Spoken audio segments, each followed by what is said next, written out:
Okay.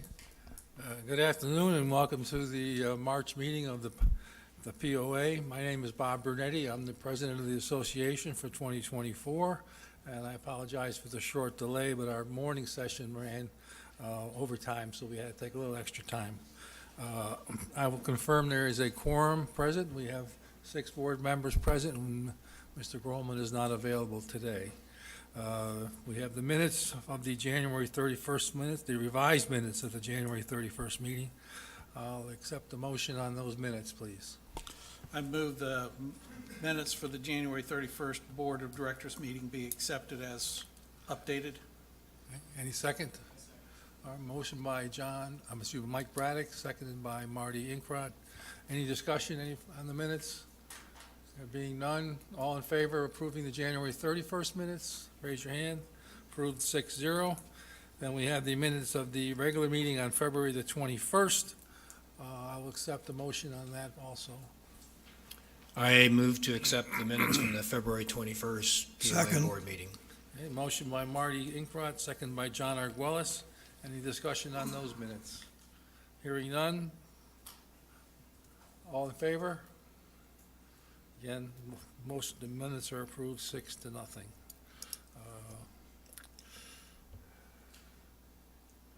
Next matter on the agenda is the dog issue, which many people have chimed in on, and we've asked, last month we asked for opinions, and we've had many opinions on next door. And this deals basically with dogs being brought to the outside area of the restaurants by their owners. And it was brought to our attention because of an incident that occurred over the Christmas holiday break where a person was bit by a dog on the outside patio at the Kahiti restaurant. We've talked about this, and the board has talked about it. We looked at other places. Just give me the other communities around here that have allowed dogs. I'm sorry. Tennessee, National, Wind River. Fairfield Glade was the only no. Okay. Hot Springs, the other Cooper community in Arkansas, Savannah Lakes, they were all allowed dogs outside. Okay. So what we've basically come to a consensus to is that we're not going to make really any change in our policy, that we are going to allow people to bring their dogs up to the restaurants and sit in the outside areas on the patios with certain conditions, which will be posted in the telegram and other areas. Basically, those conditions would be that the dogs must be on a leash, and that leash must be 6 feet or less, so somebody can't come up there with a 30-foot leash and let the dog go off into wherever. 2, that the owner is responsible for the conduct of the dog. The owner needs to be respectful of the other diners in the restaurants or on the outside patios, and the management will reserve the right to ask the person to leave if the dog becomes unruly. Those will be the only rules that involved with the dogs, or no, they'll be, which are pretty much common sense rules for the most part. There's nothing, onerous about any of that. So if your dog, you can bring your dog, and if your dog is fine, we're happy to do that. We are a pet-friendly community because there are a lot of dogs in the community, and a lot of people and as far as the information we receive, the other communities allow it. We've only had the one incident in 20 years or more that we know of, anyways. So we're not going to make any real changes to that policy at this point in time. If we have further problems, we'll have to deal with it at a later date. So I guess I would need a motion to approve those policies, motion to approve that policy.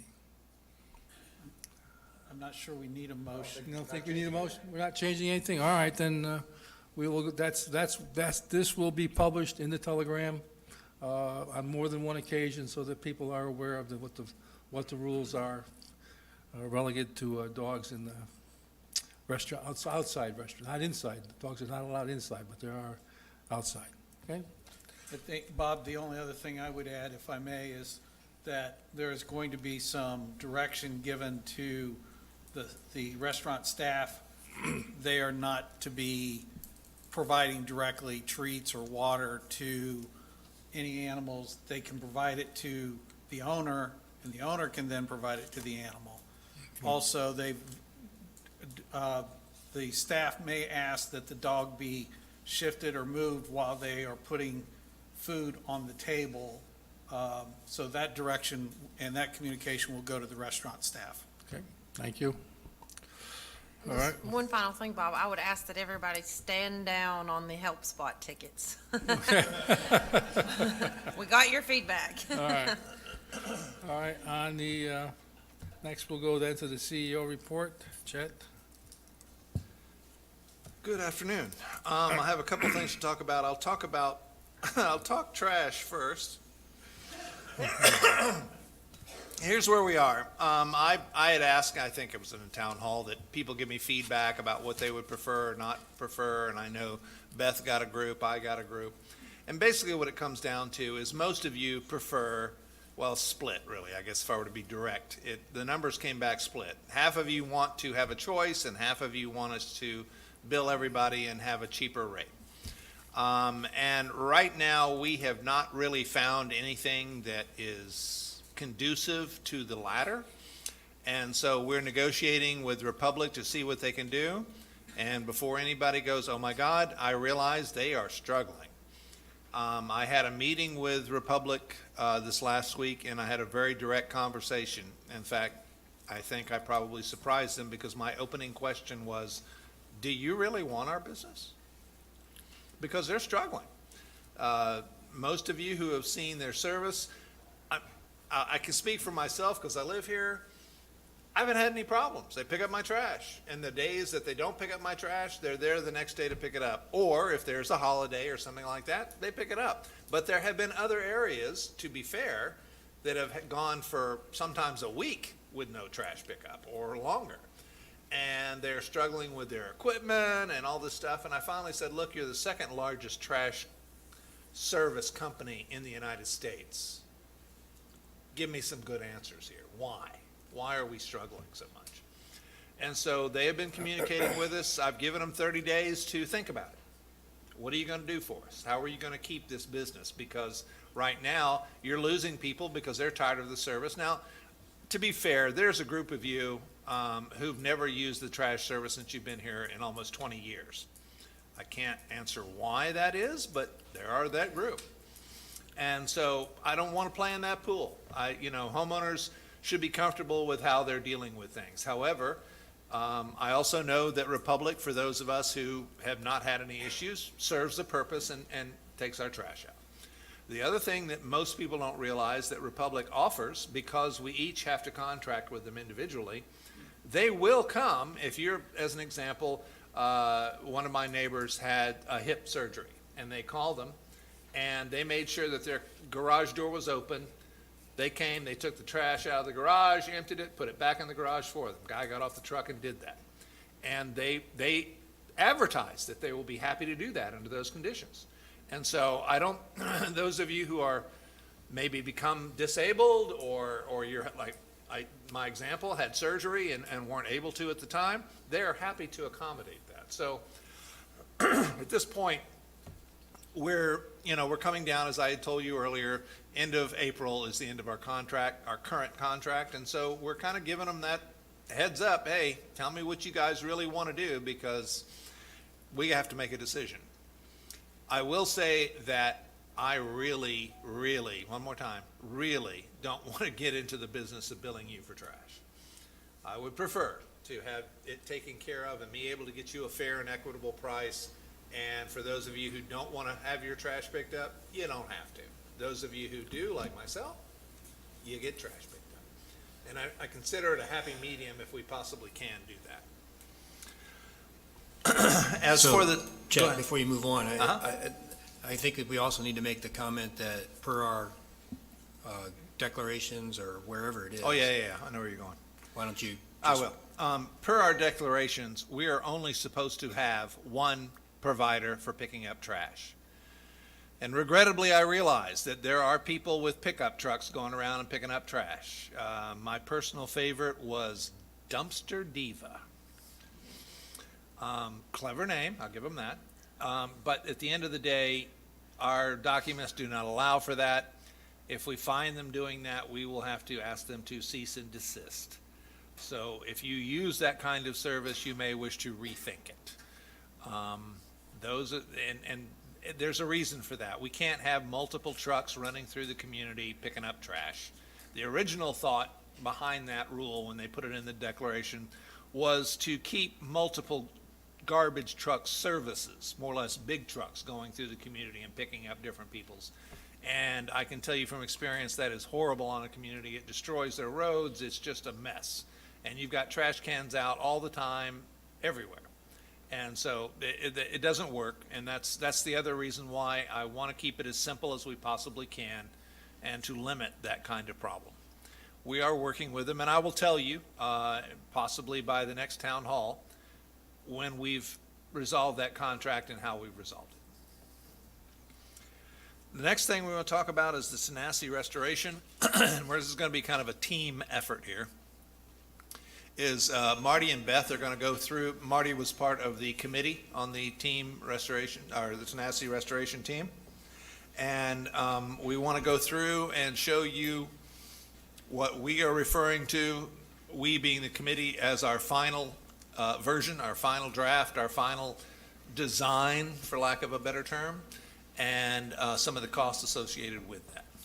Take it away, Marty. Yeah, so the main thing I wanted to do today was just kind of get through where we're at in terms of estimated costs. But before that, we'll just do a little bit of background, so we just kind of flip through here. So, you know, most of you have seen this before. We have the before, what old Tanasi was, and now where we're at today with a temporary building and where we want to get to. And that's the picture of the design that the Tanasi Restoration Committee is recommending in terms of the building that we build, and we'll get into more information on that. So go ahead. So it's just a timeline of events. I'm not going to read this, but basically from the fire in August, almost 2 years ago now, we formed the committee and all the different things that have been done. We've engaged with an architect. We've come up with a design. We shrank the design because of initial costs that came our way. But basically, the layout is still the same as what it's been in the past. So, and now today, what we're doing is, basically all the design work has been done by the architect. It's ready to go out to bid. So the ask today from the board is going to be, let's take what we have, the design that we have, let's put it out to bid so we get good numbers that we can then decide what to do from there. And I just want to put a caveat on that, is that we are making no decision yet in terms of move forward or not.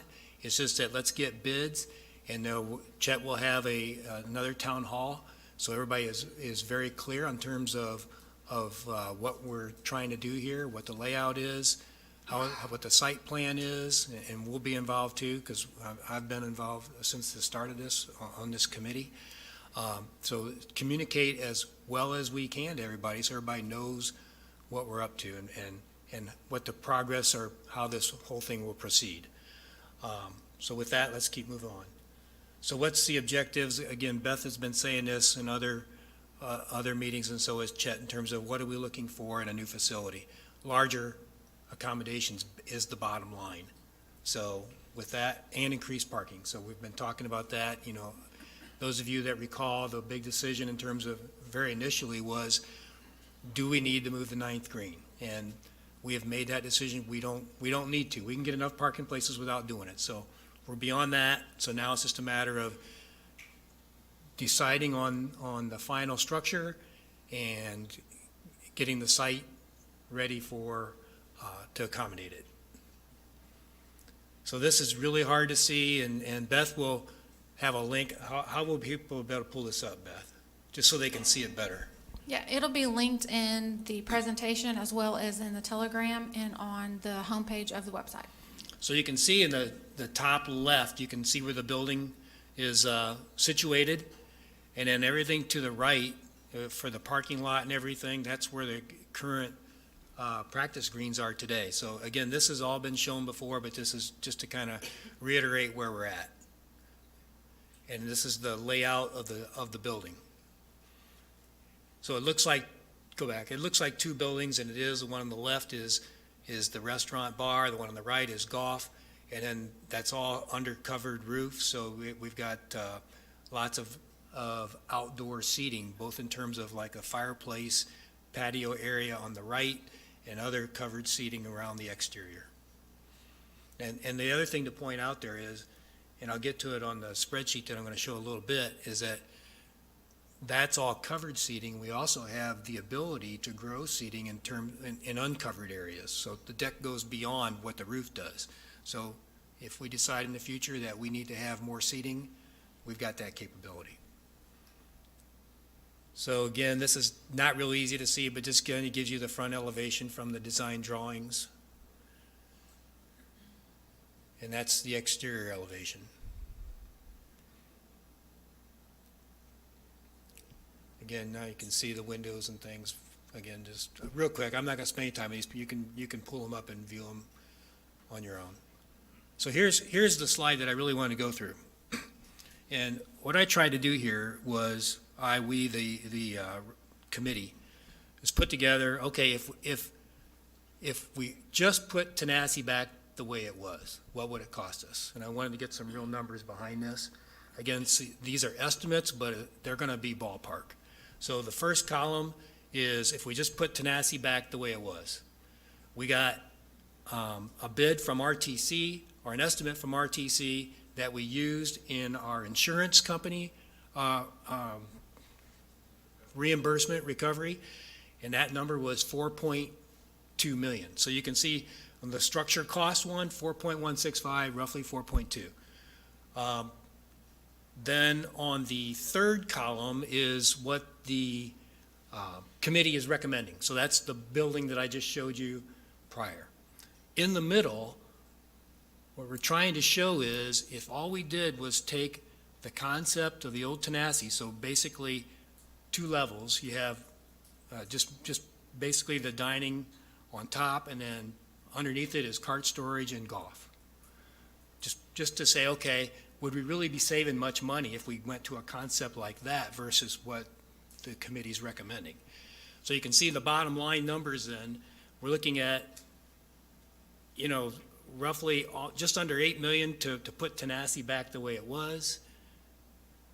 11.5 to just go to a larger Tanasi, and 11.8 to go with what we want. Again, these are estimates. So it's just and what causes these numbers to fluctuate? You may say, but gosh, the last time we talked about this, the numbers were different. Well, the second line that I have there, the square footage cost, that's what keeps changing. So plug in the latest that we get from RTC and others, and then that basically updates all the other numbers below it. So from our perspective, this is as good as what we can do right now in terms of coming up with a projected cost. And until we put it out to bid, we don't know for sure. So that is the ask today of the committee to the board in terms of the design documents for this structure are completed by the architecture team. So it is ready to send out. We just need to put the bid package together, get it out, and get some numbers back. And then we can make some decisions in terms of, okay, what's the next step? Hopefully it means, yes, we're going to continue going forward, but that decision will be made once we get the bids back. This is an eye chart too, but the intent here was for those that were interested to see, okay, how do the sizes of the rooms that we had in Old Tanasi compared with what we are recommending? So I'm not gonna go through any of these numbers. Bottom line is interior seating, basically going from 116 in Old Tanasi to roughly 165. Again, we can play with that number. So if we wanna jam more in, we certainly can. Exterior seating, you can see there, 60 in Old Tanasi. You know, we put in 120, and like I said before, we can expand that as well, based on putting things just outdoor and be uncovered. Parking spaces, the line at the very bottom, we had 125 in the Old Tanasi. This design gives us 227. So just some highlights. So with that, I would like to make a motion that the board approve us, the committee, to take this out to a formal bid. I second.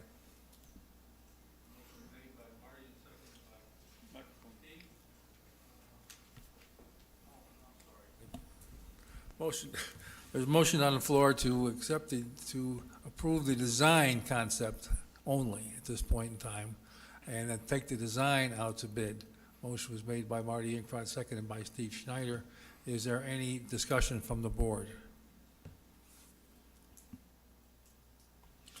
Can we frame up, because the town hall for March has been canceled, so it would be at the earliest the April town hall before there would be a presentation on this, is that correct? That's correct. Okay. All right,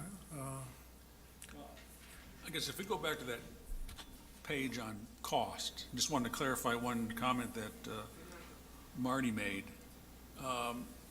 The cost to replace the building is not just shy of $8 million. That includes things that we would never just leave as is, like 127 parking places.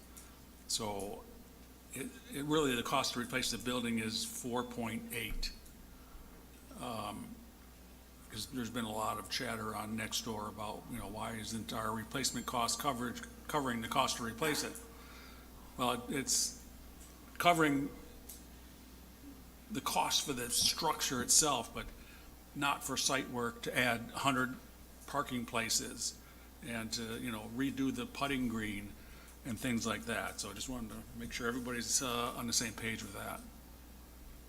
There's been some other questions about the number changing, and the board has made decisions and not made decisions, but setting all those things aside, just the reality of costs. In September of 2022, when we first put this committee together and I first went out and we picked a design team to do it, we told them our budget was somewhere in the vicinity of 8 million, and we wanted to know what square footage was going to be like.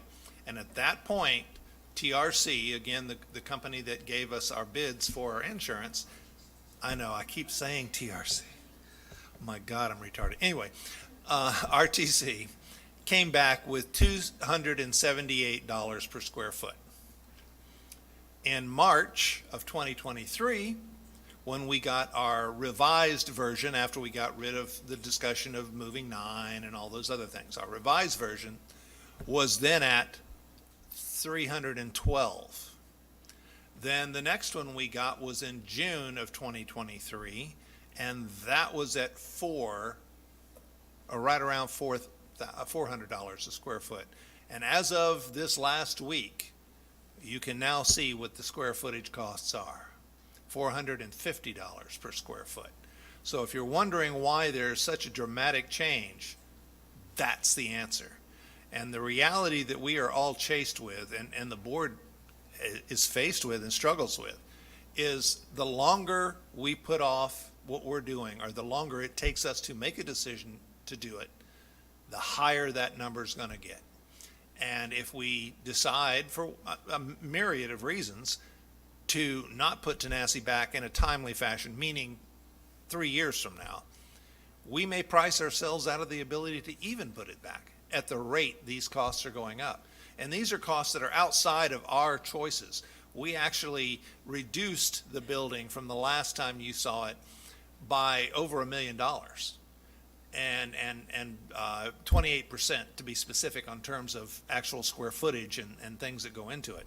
So we have cut as much as we possibly can and still achieve the goals that we have, but that cost is going up consistently. And I didn't want, there's been discussions about how do we go from 7 to 11? Well, the reality of it is that cost alone drove most of that change. And at the end of the day, we can only do what the value of those costs are. And to Marty's point with these costs, this is where our choices are. If we went back and did Tanasi all over again, you now have a building that's inadequate and it costs us exactly $7 million to do it back. So I want to reiterate too, the composition of the restoration committee is, I'm the board liaison, but each of the advisory committees is represented. We have Mark Broomfield, who is who does construction as his job, so he's been one of the huge drivers in terms of leading us through this whole process, because he's got the experience. So we have a pretty sizable committee. It's probably roughly 20 people, and the committee is unanimous on moving forward with this design. And a lot to what Chet's saying, the longer we wait, the higher the number goes. I mean, I don't like $12 million either, but we'll find out what we get back, and then when the bids come back, and then we've got a decision to make as a community. And Marty, just to make sure we're clear, we have on the column that's labeled current design 2 buildings, that's based upon a set of drawn architecture plans. Whereas the old Tanasi 1 building middle column, that is basically an approximation that has been done, but is not supported by a full-scale architect plan. Is that correct? That's absolutely correct. Those are, I'll say my numbers, they pretty much are my numbers. I'm just trying to extrapolate to get an idea of what it would cost. So the way we derived that middle column was the design for the new restaurant is 7,000 square feet. So I basically said, okay, we need that. So that first level of this building in the center column would be 7,000 square feet, and then somehow we'll make it work to do golf cart storage, golf shop, and everything else below it. So that's how we got to the number. And I added, so then that's how I would get to 14,000 square feet, and then we added another 1,000 on the base because we want to have the covered roof, so you got to have foundation under that, so you can put pillars up to support the roof. So that's unscientific, but at least I feel like it gets us in a ballpark to compare. So that's how we came up to it. And the old Tanasi was driven by the original drawings. Yes, that was the estimate from RTC, and then our estimates in terms of what it would take to do site work. And Marty, correct me if I'm wrong, but the old Tanasi had kitchen capacity of 50, is that correct? 50 or 60, yeah. I think it was 60, I don't Steve. recall exactly, but 50 or 60. Versus the proposed is 300. Yes.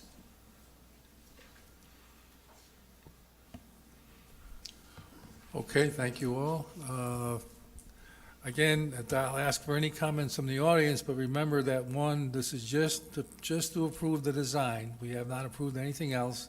If there are any comments, again, there'll also be a town hall, well, this will be much more laid out. And once we get the bids, we still reserve the right at that time to make changes based on what the bids are. So, yes, sir.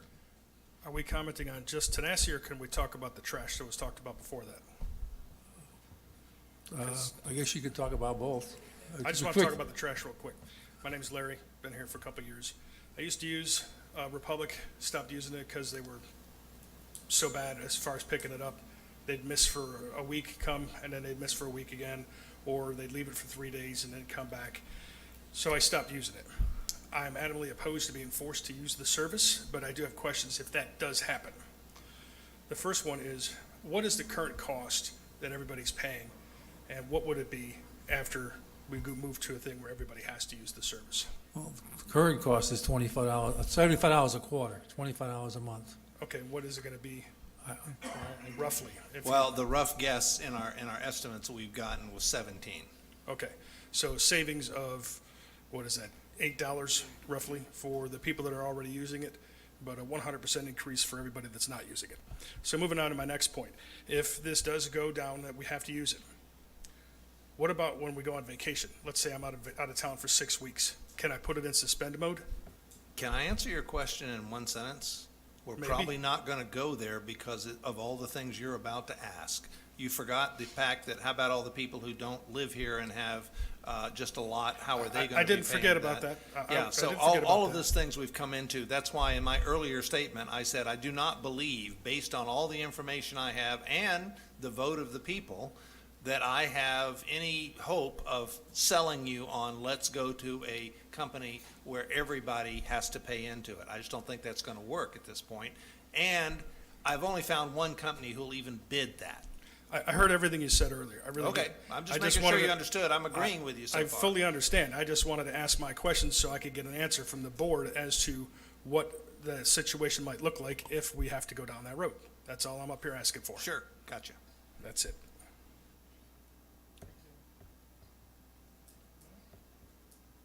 I wasn't trying to make light of what you were saying. I agreed with all the questions you had already. That was what I was looking at. All right, the motion on the floor then is to approve the design, to go out to bid, and that's the only motion on the floor at this time. I'll try your minds, all in favor? All opposed? Okay, motion 5-1, Mr. Braddock in opposition. All right, we'll then go to food service. Oh, I'm sorry. Chet's gonna So, review his I'm sorry, CEO goals wait a that minute. you all looked at this Oh, morning. okay. All right, well, forgot. I know this may come as a shock and surprise, but I actually am given goals by the board. We are looking at, the numbering on these are kind of interesting. They're all one. Means they're all high priority, Chad. 8 number one priorities, all right. So the buy-in fee, which I'm gonna try and train you all to change that name to reserve fund fee, but that bill was put forward late and did not get approved by the Senate. The Senate left it on the floor, along with several other bills too as well. Anyway, the moral of the story is my goal is this year, get it to him in October. He and I have already had discussions about this, and to be presented to legislation early in January, where it has the possibility of making it through the process. And there'll be more discussion on that. I'll bring it back up again. We'll go through the details again, so there's nobody who is lost on what it is we're dealing with here. But somebody put it as succinctly as they could when somebody said, well, what does it mean that we couldn't get it through this year? And what it means is approximately $1.2 million we don't get. Next year, we're going to go for it again. Hopefully, we will continue until it gets put in place and it gives us the extra funding that we could use. Scorecards, evaluations for all directors and managers.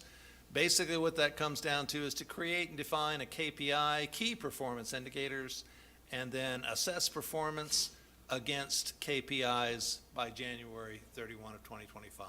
The whole point is to hold all the managers and the directors to a level of productivity and creativity and managing of their personal budgets for their personal departments. And that's basically where that lies, and evaluating that particular process. Employee safety goals to incur 0 time loss due to injuries. So far, we're okay on that one. Developed a detailed 5-year business plan for the board to approve by October 31, 2024. All of those things are going to include CCI land development, forecasting of ACC fees decline. Let me define that for you. When we say ACC fees declined, I will speak, it implies that we're not going to be building as many homes next year as we are this year. And that may be false. We may still be going at it like we were. We still have at least, I don't know, 1,700 lots that are still able to, I mean, it's more than that, but I mean the ones that are buildable. 13? Okay, 1,300 lots that are buildable. So those people still have the potential of coming in and building homes. And we're anticipating that we make money when people put in a new house. The association makes money. As that declines, that's our money our income from that services is going to decline. Another reason for the first one, the reserve funding fee, is to help offset those fees that we're losing as we begin to decline and build out. Where we go, CPI, capital, and all of this concerns the water and sewer funding and forecasting for water and sewer rates, water authority analysis and decision. Quick update on that. I'm meeting this Friday with the Lieutenant Governor and having a conversation with him about the water authority.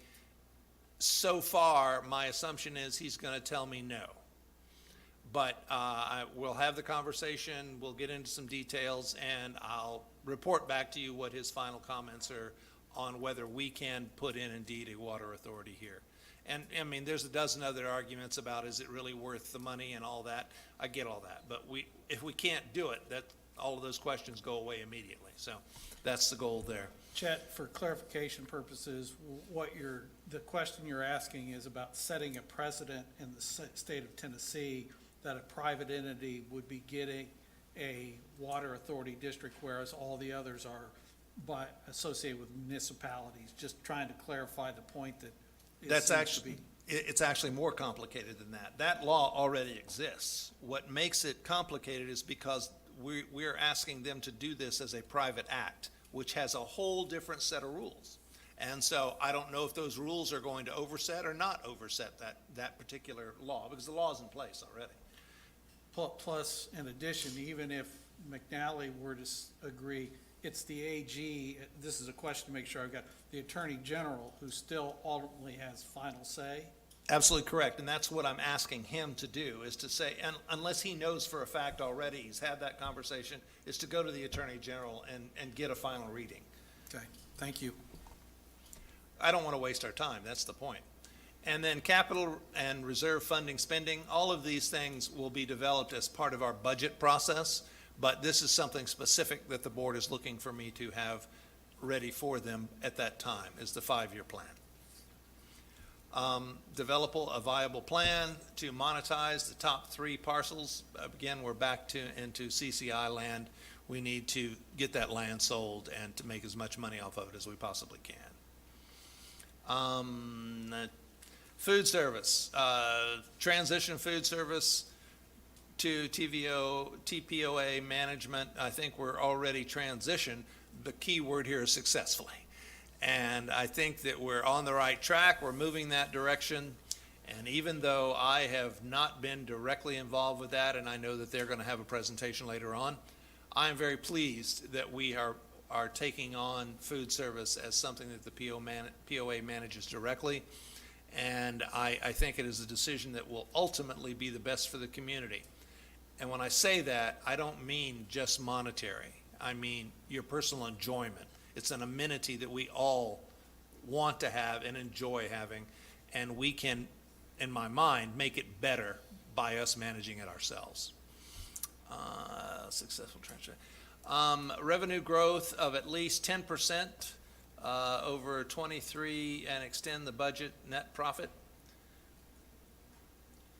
Straightforward. Deliver total TV POA budget net surplus of X number of dollars by December 20. That's the end of the year budget. And that number is $9,927,000. Correct. Identify and capture cost reductions, productivity improvements of at least $500,000 by December 31st. And in a way, that one ties into the scorecards. It ties into the development of 5-year plan. It ties into development of a viable plan to monetize the properties. All of those things are tied into that. We need to cut cost as much as we possibly can.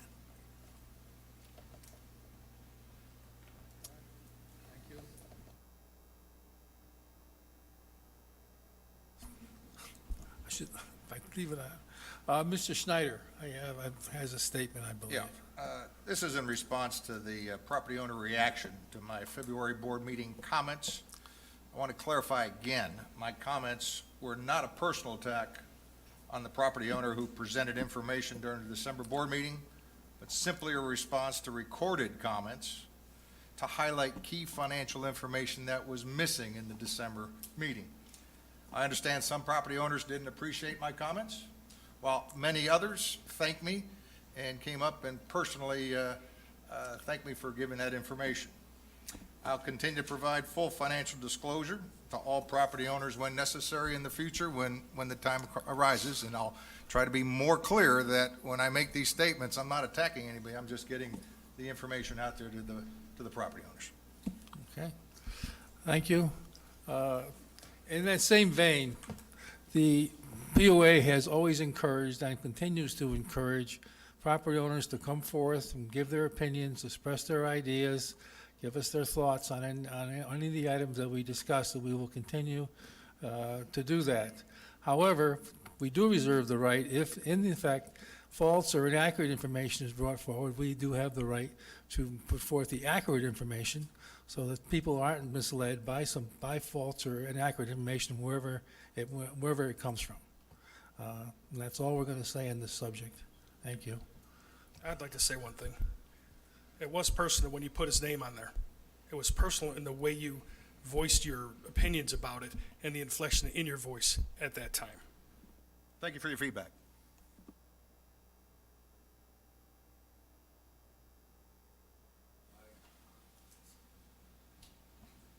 You ready? Yes, sir. Okay. How we doing? All right. All right. Aloha update.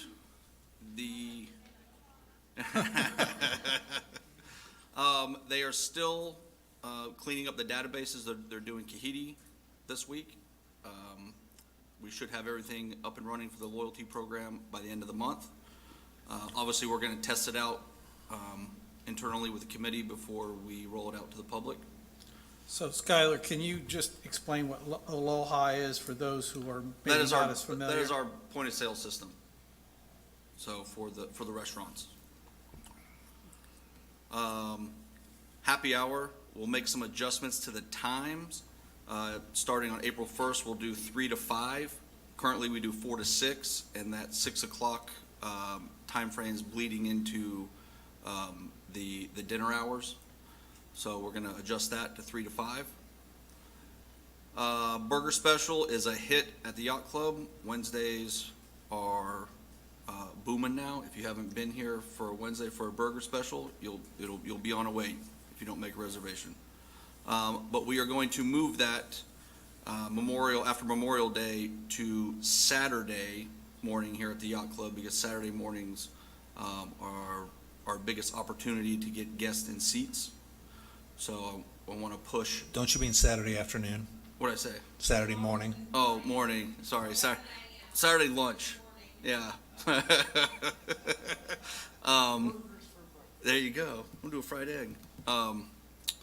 But so Saturday lunch, we're going to move it after Memorial Day to try to drive that summer crowd, get some boaters in here, and fill some seats for lunch for Saturday. Gift card systems, they're fully operational. They're up and running. We just installed the software to offer the online gift card where residents and or their families can buy and ship gift cards through the website. So we'll be testing that out here in the next couple weeks. Sunday brunch here at the Yacht Club.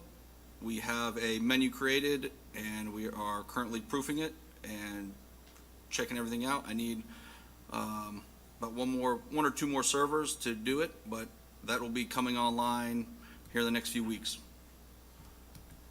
Chef's dinner here at the Yacht Club.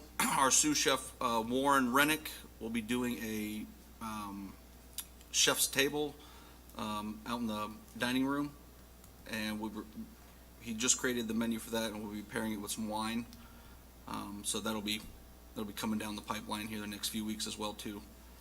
Toko and Kahidi opening early to accommodate to the golfers at 7:30. Kahidi already has the volunteers for that. And Tokwa, I met with the staff yesterday, and we got one or two options to see if we can't get current employees to come in that early and/or go the route that Kahidi does with the residents helping out for that early timeframe. Same thing with the pavilion. Plan on getting that operational for the turn shack for the golfers.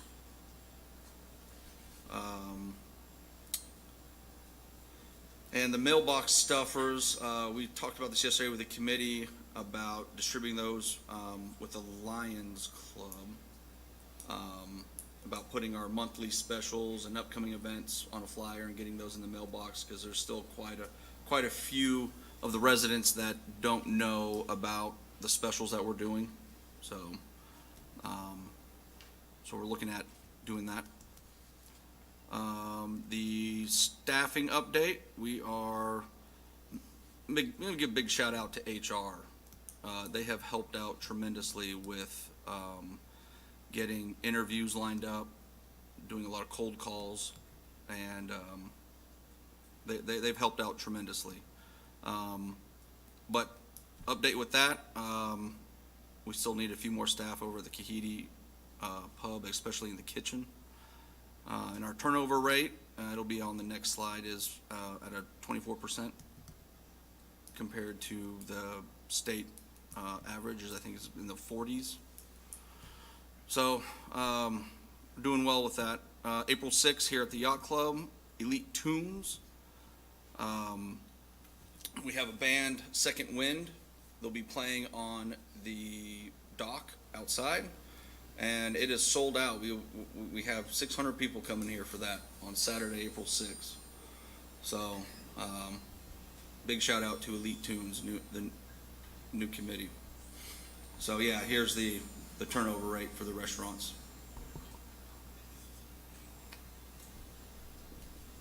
So that's about all I have. I was gonna add to that a Yeah. little bit. You might have to turn your microphone off, I'm sorry.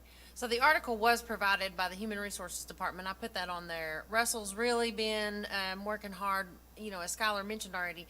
If we need one person, he sends 3. And in 2 days, I'm down to 1 person. So we're really using a lot of employees and going through those. But with this turnover rate, what was important is out of all the states, the front of the house was 41% turnover and the back of the house was 43% turnover. And that's out of all the 50 states that were in this article. And so it was pretty much split even. We thought that was pretty interesting. But he does have our turnover rate at 24%. The only other thing I wanted to add, I know Mike's going to bring up in a moment something about KPIs, different things that we're looking at, and I've been talking with Skylar a lot about the participation counts, the different reports that we would receive in the past would be how many of those participants actually had food and beverage. A lot of times, like you all are here, we're counting you coming in this restaurant, but you're not eating or drinking anything probably. You're just here for this meeting and then you're gonna leave.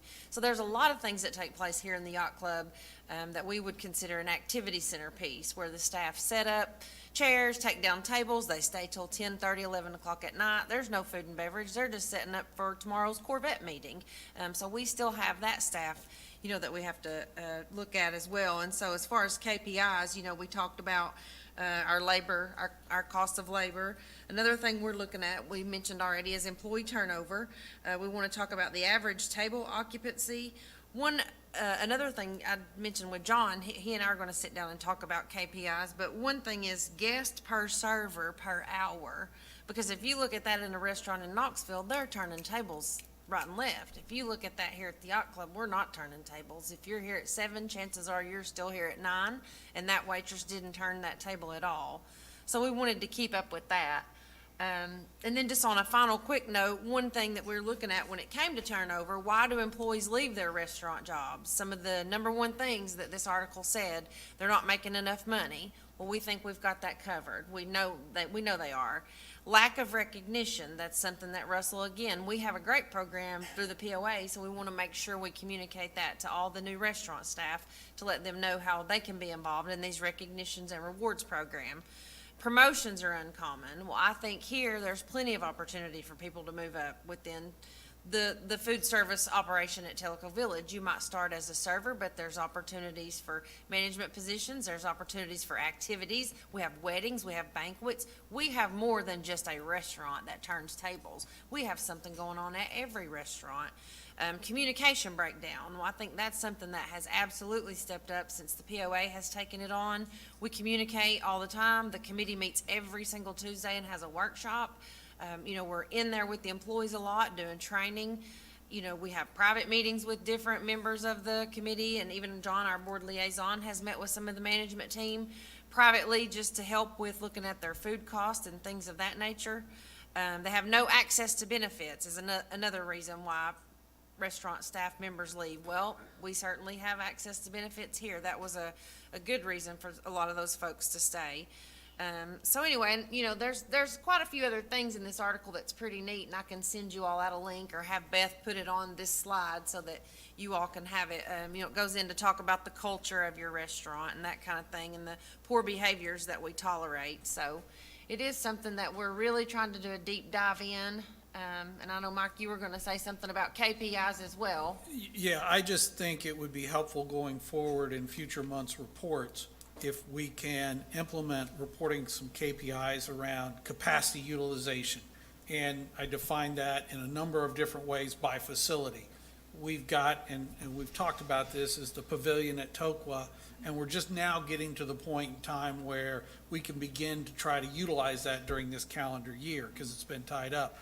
But developing those indicators so that we can see, where are there opportunities going forward to further improve and drive better financial performance going forward.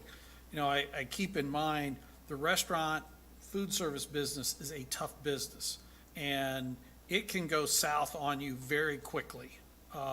You can be doing great for 6 months, and all of a sudden, if something blows up in terms of the service or the personnel or whatever, all of a sudden you can be in a different direction financially very quickly. So I think my opinion is it's important for the board and for the POA management to have those key performance indicators to help manage or monitor the business, to see how things are going, and to see the successful opportunities that have been capitalized on and where there are other opportunities that may still be out there. And so I encourage the development of that, and I would see that as an iterative process back and forth. Bring forward some, we may say, hey, this is great, but what about X, Y, and Z opportunities or information that could be passed back? The other thing that I wanted to just have you expand on, the loyalty program, because I see that as a key to, you talked about the mail flyers. Yep. But the loyalty program is really, correct me if I'm wrong, that's where you want to drive your communication long-term in terms of text messages going out for Correct. Specials and that type of stuff. Can you just expand on that a little bit? Yeah, so it'll have the ability to reach out to the villagers or the guests via email and or text message. And, the mail flyer, that was just brought up last week, and that was just an idea but yes, long-term, the loyalty program and the functions we're gonna have with that are gonna, And again, you're looking to have that up and running by April 1st? hopefully, yeah. Okay. Yeah. One of the Don't quote- things the Don't committee's, quote me on that, Yeah. because last week, we had a corrupt file uploaded into the yacht club, and I refreshed the system, and it crashed the system. So, yes, hopefully by the end of the month, yes. one of the things that the committee's working on as well is with the loyalty program. What are we gonna do? What are we gonna offer to get all of you folks to sign up for the loyalty program? Yeah. And they're fine tuning that now. Yeah. Maybe it's a free dessert if you sign up, or if you sign up today, use this QR code and receive 10% off your next meal, or something along those lines. We wanna really entice people to sign up for that loyalty program. And I know there was a question in the last town hall. The loyalty program is where I think directionally we're intending to go to reward residents to give them the benefit of using the facility. will still welcome third parties to come in, Yep. but it's only residents that would be eligible for the loyalty program. Is that the correct understanding? It's open to anybody, honestly. Okay, Yeah, my you just, bad. you just give them, input your phone number, you sign up with a phone number or email, and so anybody can do it, really. There will be incentives Yeah. sent out if you're in that loyalty program. You know, they may see, hey, we've got a band coming tonight, doesn't look like there's that many people on the books, send out a message, all of a sudden, you know, first few people that come in, maybe receive a dessert or something. I mean, there's lots of opportunities for us to market to get people in by having this text messaging system. There'll be a QR code on your receipt. You can even scan that after you have been here. And we've looked at, you know, maybe after so many times, a frequent user coupon of some sort. After you've been here maybe 5 times, your next meal is 25% off or whatever that may be. That's all a part of, the loyalty program has lots of opportunities, so the committee is reviewing what would be some things that we want to do to roll out first. I know I asked the question last month, I'll ask it again. Where do we stand? Is it still a labor capacity issue in terms of being able to open for dinner on Mondays, that type of thing? Is that still an Yeah, that idea? would be a labor, yeah. I'm looking at brunch here, and, you know, we've hired 4 more servers. I need about 2 more, to do brunch, and then the kitchen is, yeah. And then Judy's gonna have more of a financial update for you all. That was something that we were excited to see, is let's just see what our first month of full numbers look like. She'll be bringing those to you a little later. Okay, thank you. Question? Can I ask a question? Sure. Levon Mitchell. I had a question or maybe a comment. When you're mentioning KPIs, you mentioned table turnover. And, you know, we are a different environment out here. There are amenities. I'm hoping that we don't put table turnover into those KPIs. I mean, we can sit for hours. I don't work.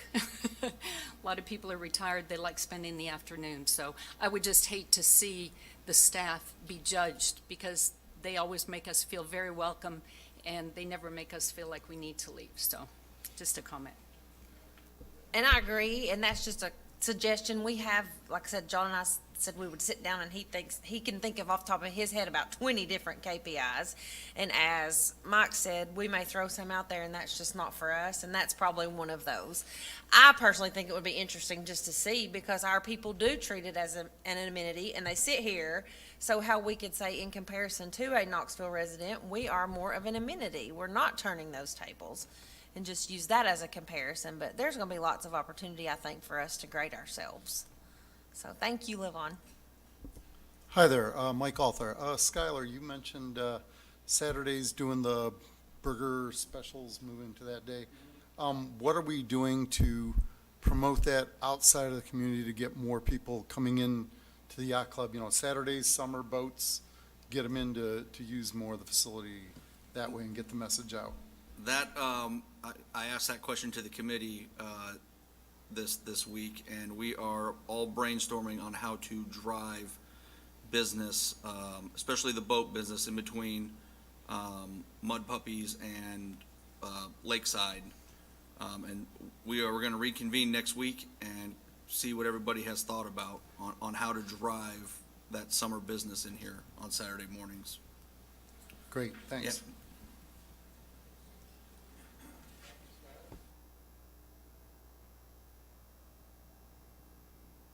Next, we have a report on Marinas. Somebody here from the Marinas? Caleb? Oh, okay.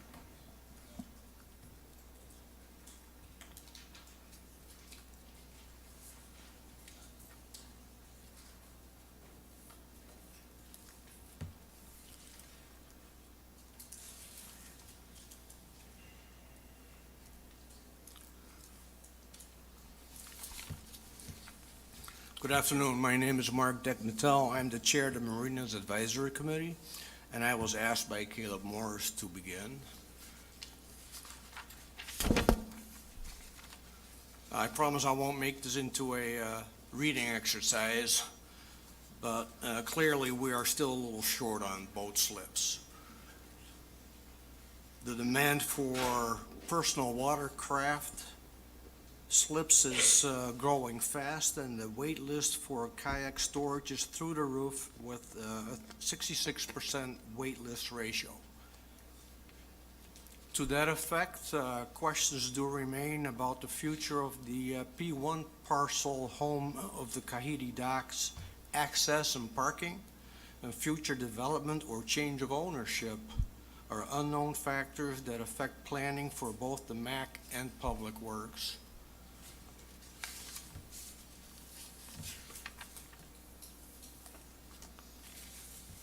Does this work?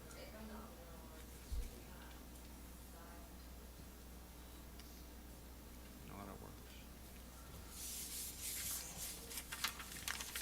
Thanks.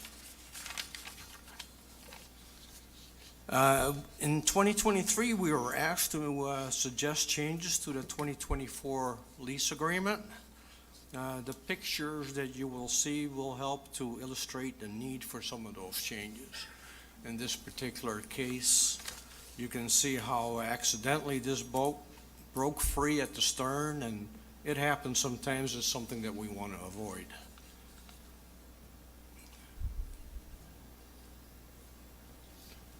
Next slide, please. Damage to the docks and injury to people is also something that we want to avoid, and we made a clarification in section 5 to that extent. Next slide, please.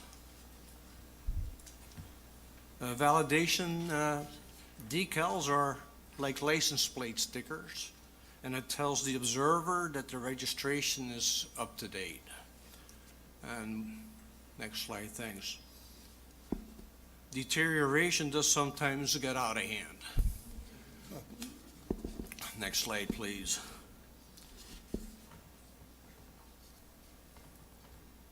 Utilities and electrical requirements. We recommended that the language regarding overnight electrical use was added to this section, and having included this language is already having a positive effect with fewer violations. And with the wait list approaching 200 signups, it seems to be a reasonable requirement that it is essentially a use it or lose it policy.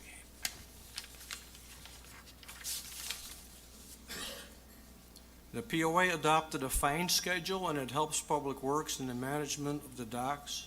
It acts as a deterrent. It too appears to have the desired effect, even though it's too early to tell. Dock safety.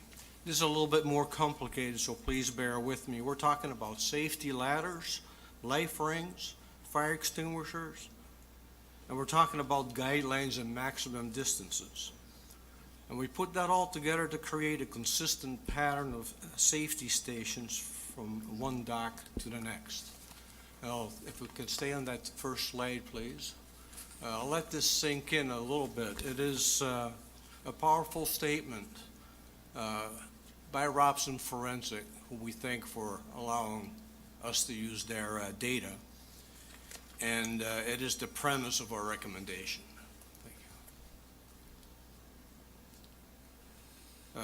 Our safety plan is based on the guidelines set forth by these organizations. We aim to create a recognizable, repeatable safety system using existing light poles as much as possible.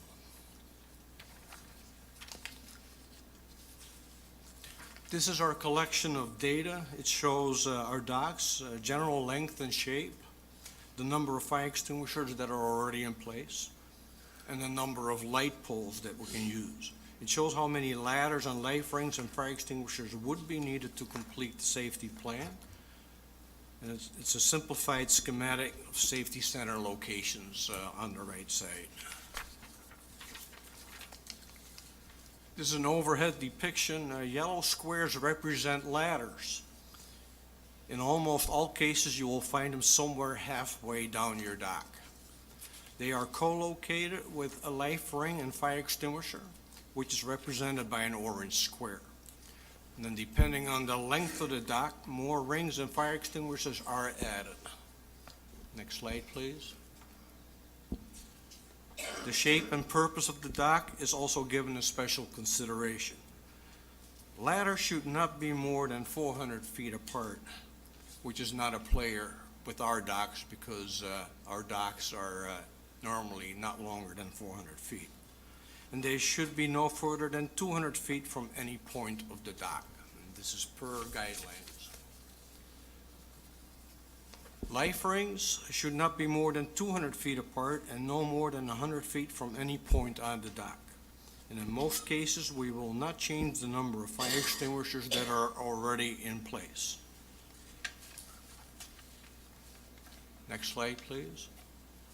And I'll close my presentation with this message, which is also our way of saying, thank you for this opportunity to make our docks safer. Any questions?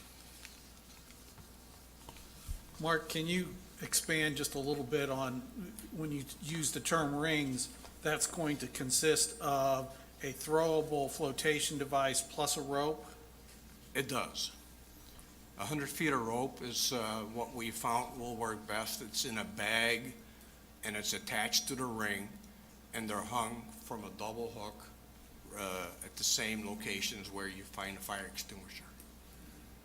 And what's the time frame for having those all installed? We're hoping to have everything installed this year. The life rings will be sooner, and it will take a little longer for the ladders to be decided on and installed, tested. We want to make sure that the ladders do deploy by a person who is in the water.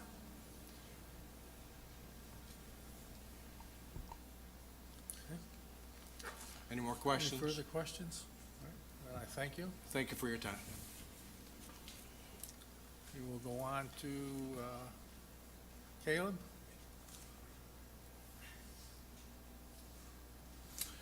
All right, I'll just hit on some maintenance projects that we're working on. In-dock wave attenuator. Right now, I'm currently working with TVA and TWRA to acquire a TVA 26A permit. I've got contacts of some survey and mapping companies that I'm going to reach out to. TVA requested that we have a complete footprint of the Tanasi Outer Basin Marina. So I'm going to be working with them and hopefully getting that put together very soon for TVA to approve or deny. Go to the next one.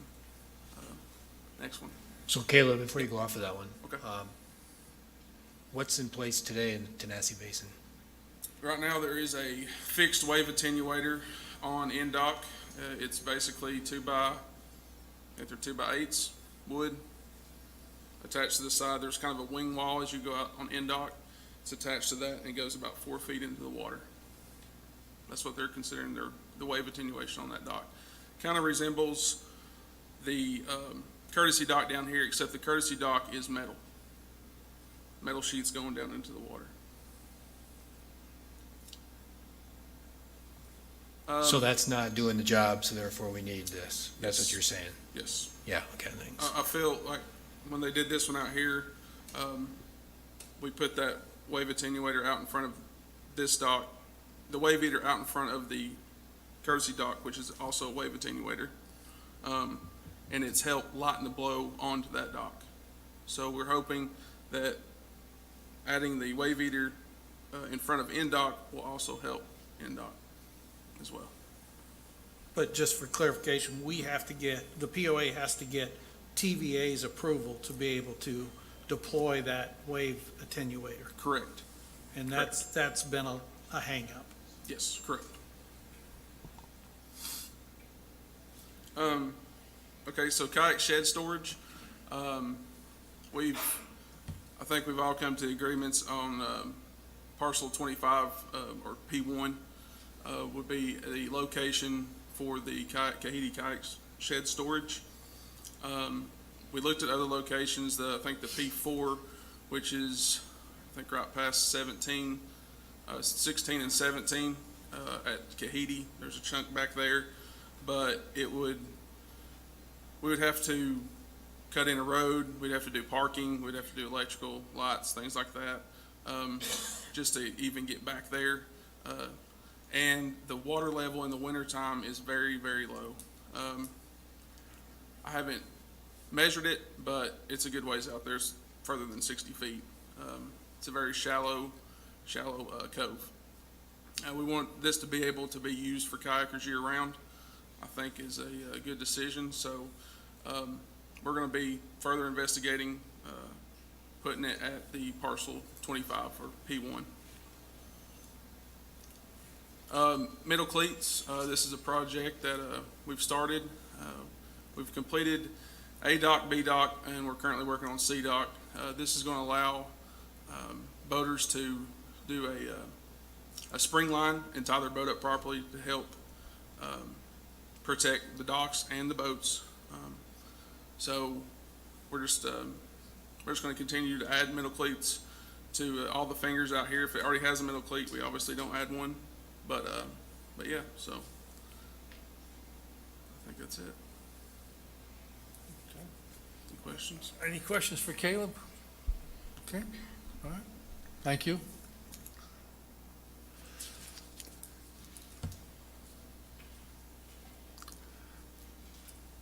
Next up is marketing. Oh, I'm sorry. Didn't see that. Yes, sir. It's on. My name is Larry Rolap. I didn't know when to bring this up. Marty gave the presentation on Tanasi, and we're talking about docks. One of the earlier designs included a potential pier or docks around Tanasi, adding docks. Is that still being contemplated? And if so, is there a cost estimate with that? We're not contemplating any additional docks. What we're contemplating is taking the docks that currently exist and moving them around to one side. And the current number of, what do they call them? Courtesy docks. Courtesy was the word I was reaching for. Courtesy docks that are there now will be maintained there.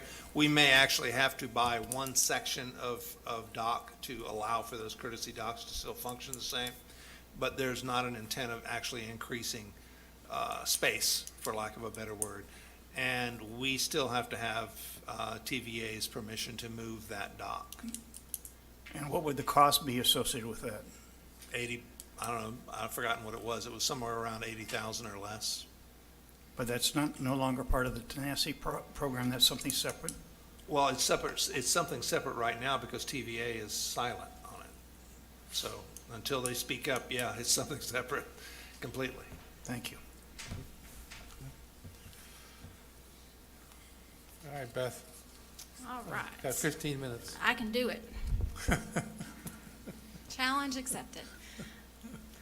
All right, today we are going to be discussing marketing overall objectives. We're going to review last year's status, existing home sales, outlooks for this year, overall conclusions, and that'll be it. I have with me today, real quick, Fred Toucher and Joe Bogardus, who have been part of the marketing team since its beginning in 2011 and 2012.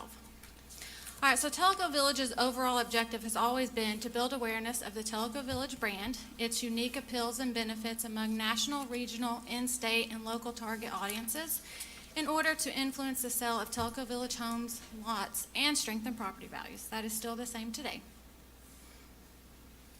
All right, we're going to start with the national housing market, just as a quick update. During 22 to 23, the Fed has increased interest rates 525 basis points, which is the highest in 22 years. Mortgage rates at the beginning of this year come in at 6.65%, which is down from the peak, but still up from a year ago and really up from 2 years ago. National single-family housing market, total sales is down 15.5%, and existing home sales is down 18.3%. The national single-family median home pricing is down 0.4%, and existing median home sales price is up 0.3%. So when you talk about the conclusions of the housing market, the national market recession that began in 22 pretty much has continued throughout 2023 with double-digit sales declines in both total and existing home sales.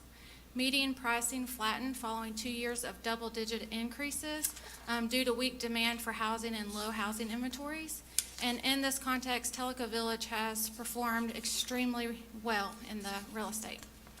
So residential property values, MLS residential sales were up 11% last year, coming in at 380 sales, which is a record for Tellico Village. The previous record was in 2022. Sales to marketing program leads, so these are leads that we can track back to marketing efforts, was 238 sales, or 63%. MLS residential time on market averaged about 57 days and is flat with the prior year. Residential sales average at $256.16 per square foot, which is up 4%. And the average equity of an average size home in Tellico Village increased about $25,000 last year. And total equity since 2020 is $232,000, or 57%. And this just is a chart that shows you from the beginning of the marketing program to today where we are as a price per square foot. Existing home performance, we're always asked, well, everywhere in the world is doing great. What makes Tellico Village different? So we added another layer of our research last year by looking at total U.S. and the southern region. So existing home sales performance, Tellico Village significantly outperformed both total U.S. and the southern region during the 2020 to 2023 period. Tellico Village was down just 5%, where total U.S. was down 28%, and the southern region was down 23%.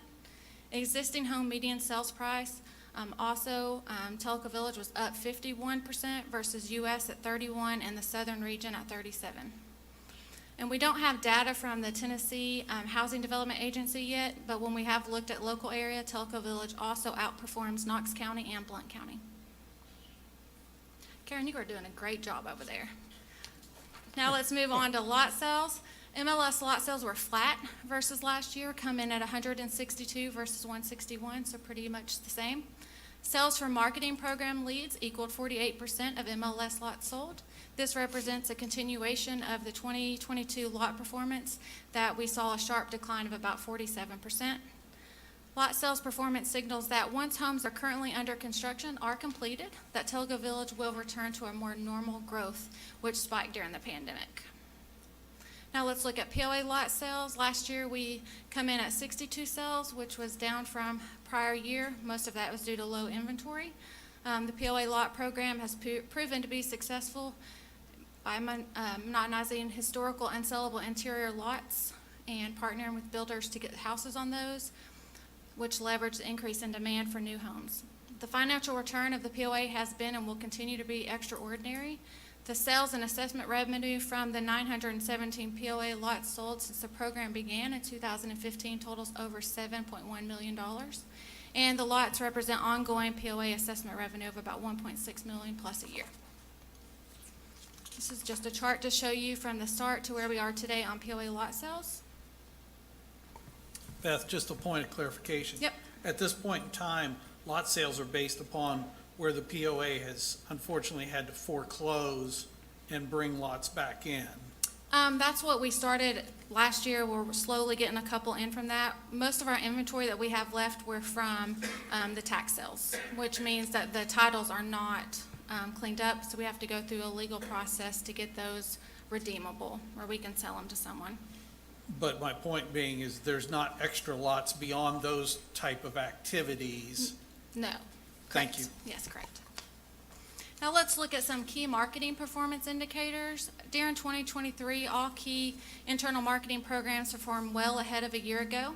Database leads are up 14%, mostly driven by a 37% increase in digital. Paid digital conversions was up 92%, while the conversion was down by 40%.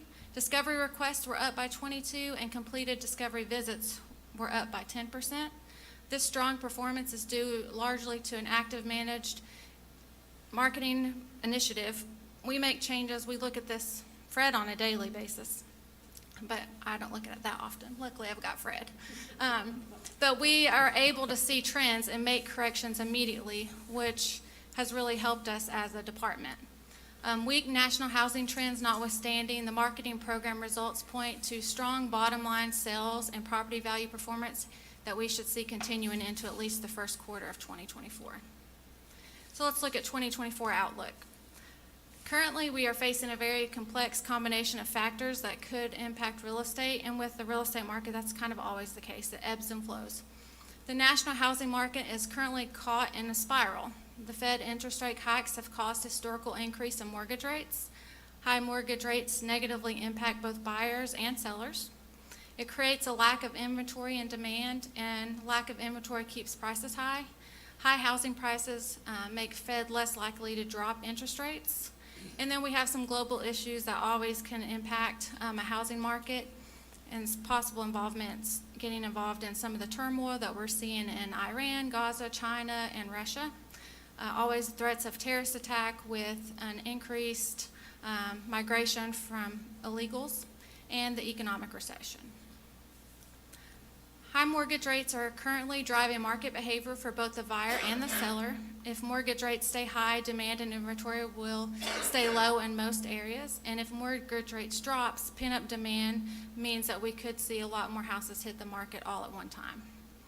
A disproportionate number of Telco Village homes may be put on the market sooner than in other geographical regions, and the reason is in an aging population normally has less control over when they need to move on to the next phase of life. Telco Village demographics skews much older than a general population, so it's a little different of a market, and this potentially could make it go from a seller's market to a buyer's market. And if this happens, we need to have a good plan in place for that, so we don't see a major decline in property values. Telco Village real estate market has performed uniquely well during this turmoil for the last several years, and the marketing goals is to maintain this level of performance regardless of the economy and the market situation. So our goals for 2024 are to have sales for MLS total 368, which is down about 3%. Existing home sales would be up 5, and new home sales would be down by 17.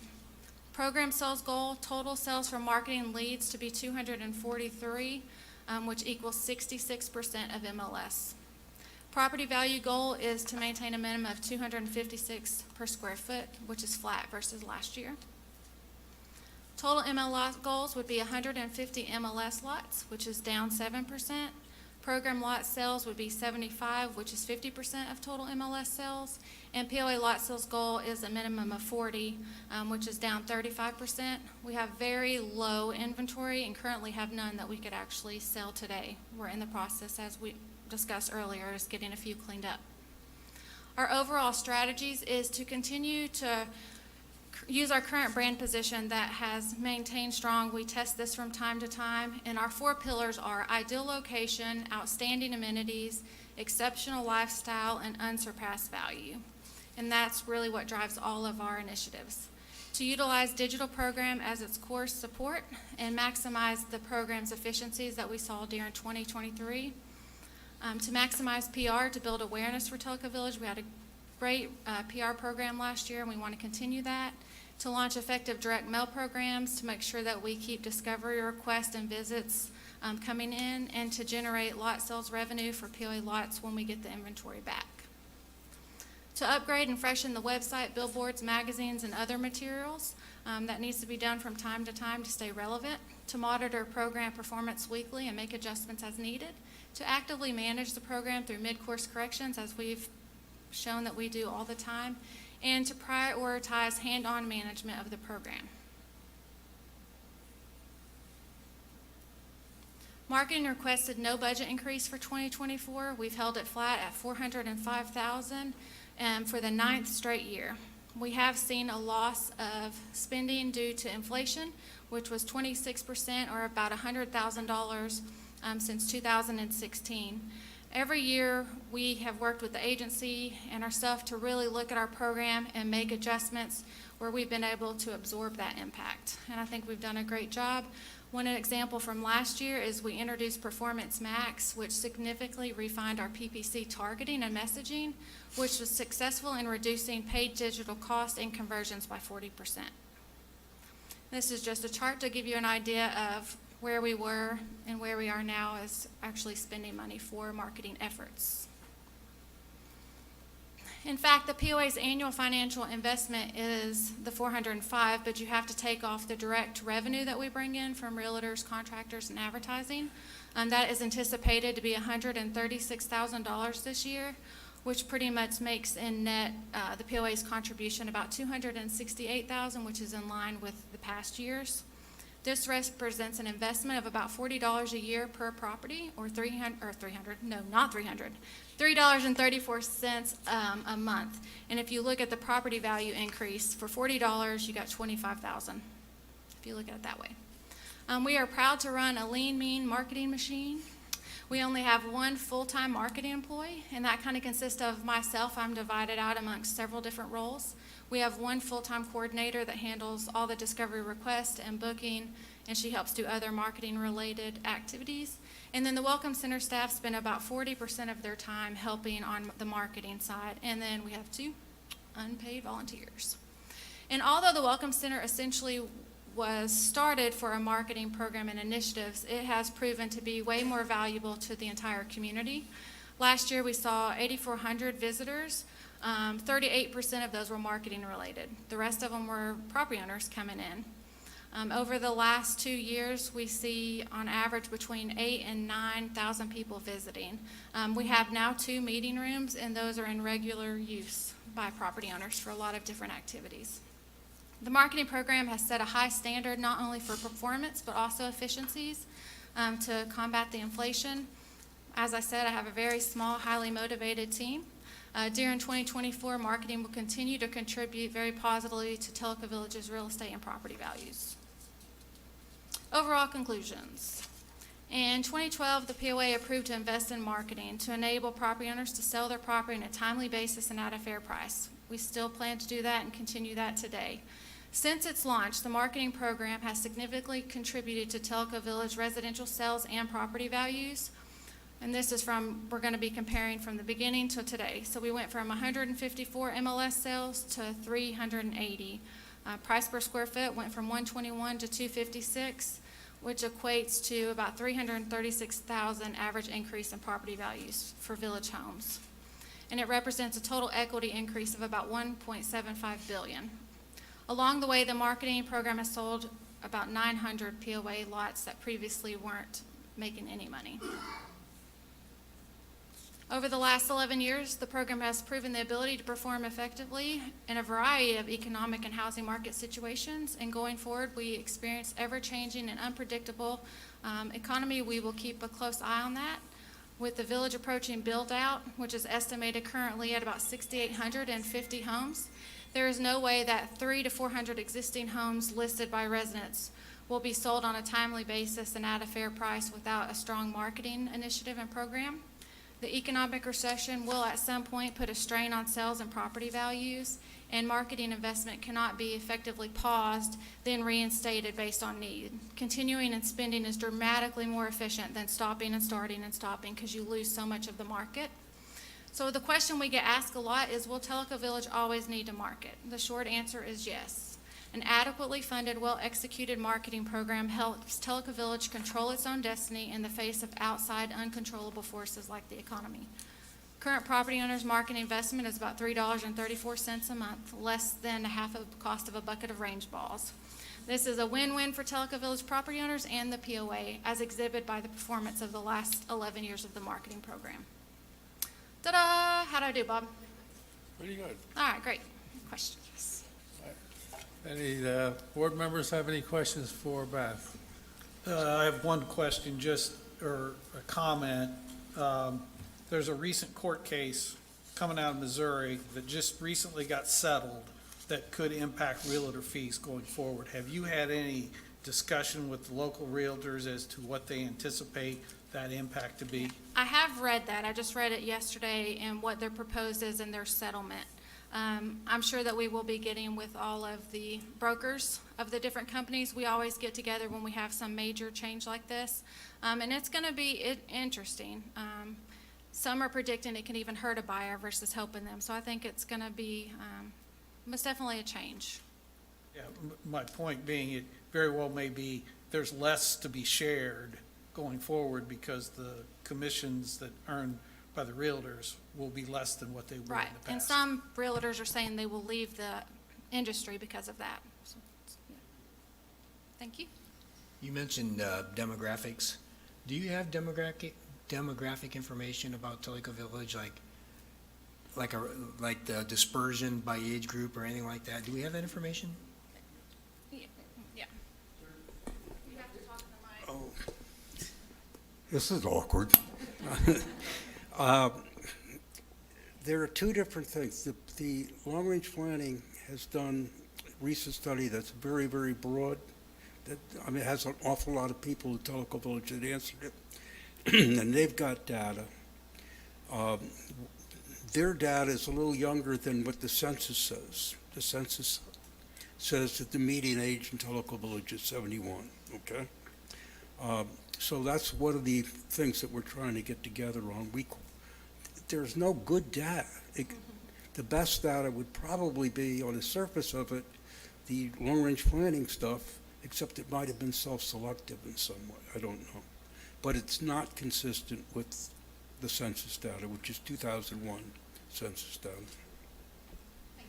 The other question I have is, how many homes are for sale currently in 81. MLS? 81? Mm-hmm. And has it been staying around that level here for the last few months, or? It's up. That's up a little bit. It was around 61 last month. Yeah, 32 lots, Joe said. Okay, any further questions for Beth? Yes, sir. Oh, yeah. Question, you mentioned, given the number of lots that we have is dropping down, it's, I know you've found ways to say that you need to keep spending money forever, but it appears that given the demand and the number of lots available, we should be able to make changes to our program. And I was confused by your last page or so where you said that we couldn't sustain our 300 sales a year,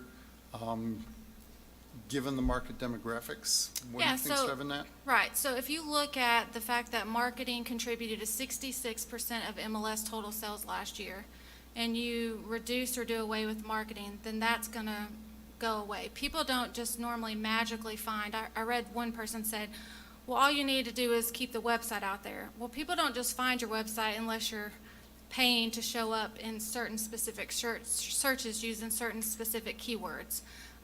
There is most definitely a science. People working in PPC make a lot of money, and Google changes their algorithm all the time to force people like us to have to constantly updating the website and updating the back end of the website that even people can't see. So it's a very unique situation. But as we get more homes built in Tellico Village, you're going to end up with more homes on the market. And if you're sitting here with 500 homes on the market with nobody actively marketing Tellico Village, you're going to end up back where we were before we started a marketing program. So I think the fact that we've held our budget at $405,000 for the last 9 years without taking any increase because of inflation proves our willingness to give back to the community by not just asking for money. I don't spend willy-nilly. I'm very conservative. Any staff member can tell you that. I don't like to waste money, and so we use it in the best place possible in order to give the property owner the best product, which is the ability to sell their house when they need to. So your numbers indicate, 60-some percent being from technical leads.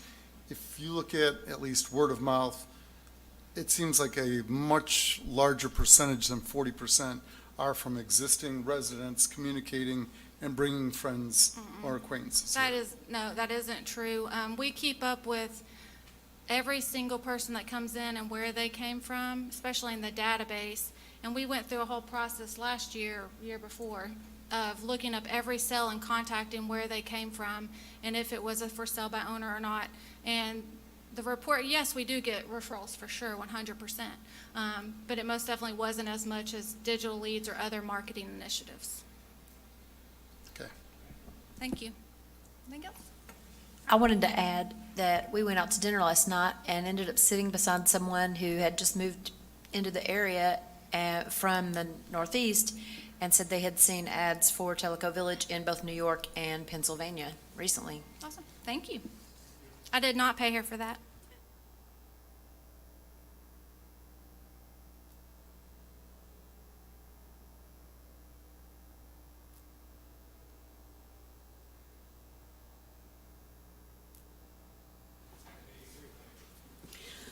Good afternoon.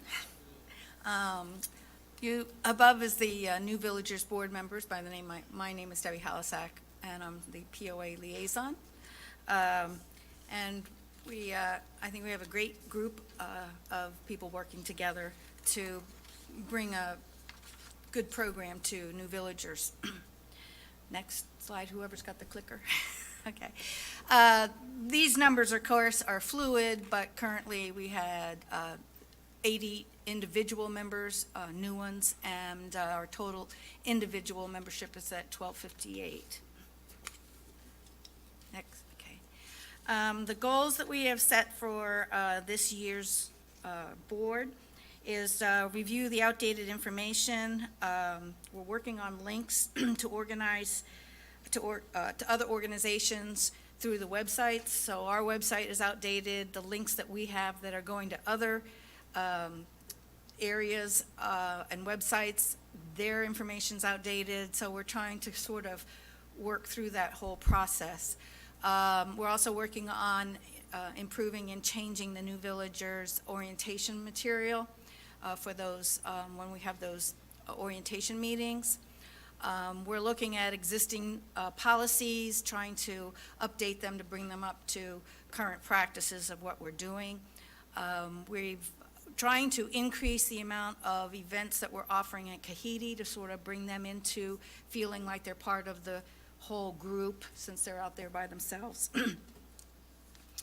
The population of those who are coming and moving to Tellico Village are including people who are still working. So we're going to try to have some weekend events, evening events that those who are working could also partake in. We are looking, one of the issues that we found is that communications and correspondences over the years, there's really not been a very good central location to house that information that makes it easier for other board members down the road to access. So we're looking at Google and Dropbox opportunities. Right now we're using Dropbox, but and so that we can make the transition from year to year easier, so that all the information will be downloaded to one of those two areas, whatever one we finally decide upon. And that way, next year, they will be able to have access. It's a matter of passing one password over to them, and then they can just move on from there. So far, we've accomplished a few things in the 3 months that we've been together. We changed the format of the social events. We're trying to allow more social time at the tables so that it's not all presentations and you know, prizes and things like that, and then the whole event is over and everybody gets up and nobody had a chance to even meet the people that they were sitting at the table with. And so being that it's new villagers, we want people to meet new villagers. And so we're trying to increase the amount of time available for table talk to at least 30 minutes of the whole social time period. The regular occurring events, such as our board meetings, the socials, some of the card games that are ongoing every month, trivia, those kinds of things. We've went ahead and scheduled them out through 2025, the end of 2025. This way, the next board that comes in won't have to worry about doing that, and hopefully they'll continue that practice so that it's one less thing you have to do when you're trying to get together and as a new board and you're trying to find your feet. So we've done that. We have also, in the past, the board members' emails have been a variety of things. What we have done is established consistent emails, so that now it doesn't matter who the person is, it's by title. So in other words, you would have title@telliconewvillagers.com. So say president@tellicovillagers.com, doesn't matter who the president is in the future, they will always have that email address. And we don't have to change things based upon the next person who's coming in.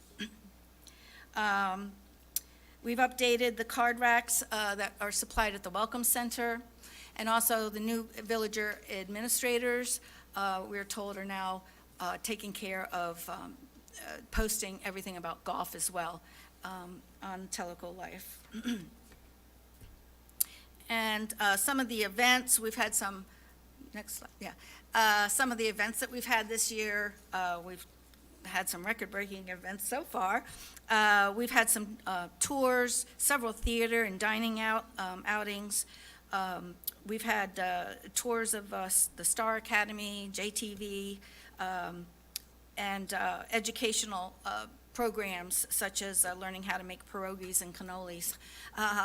And what we're trying to do is, when we can, offer more opportunities for that specific event. So we had 2 specific dates that we used for the tours, so that people who couldn't make that one time could make the next date.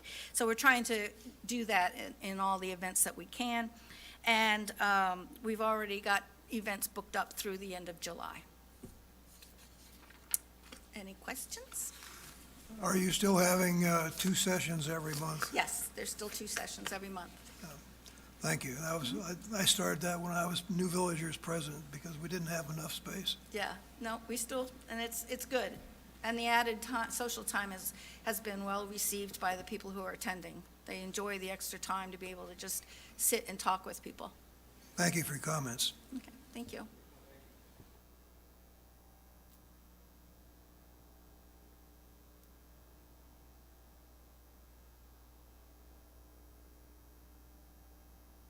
How do you get that on? George Luttrell, full disclosure, I was on the board last year. I'm not thrilled about going to 30 minutes of social time there. Chet wouldn't be able to speak. They brought in the fire department to talk to him and stuff like that. I think there's a way to do both.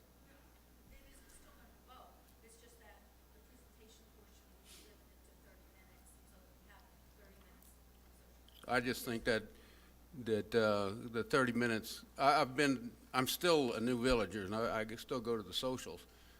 And I find that, I've been there for a couple of years now, and I don't need that 30 minutes anymore. So I think the games that we had last year were interesting, kept us going, and people participated in them, and there's ways to do that. It's just my comment. But I'm glad the board is doing that, because then I don't have to anymore. Thank you. We will then go on to the fun part of the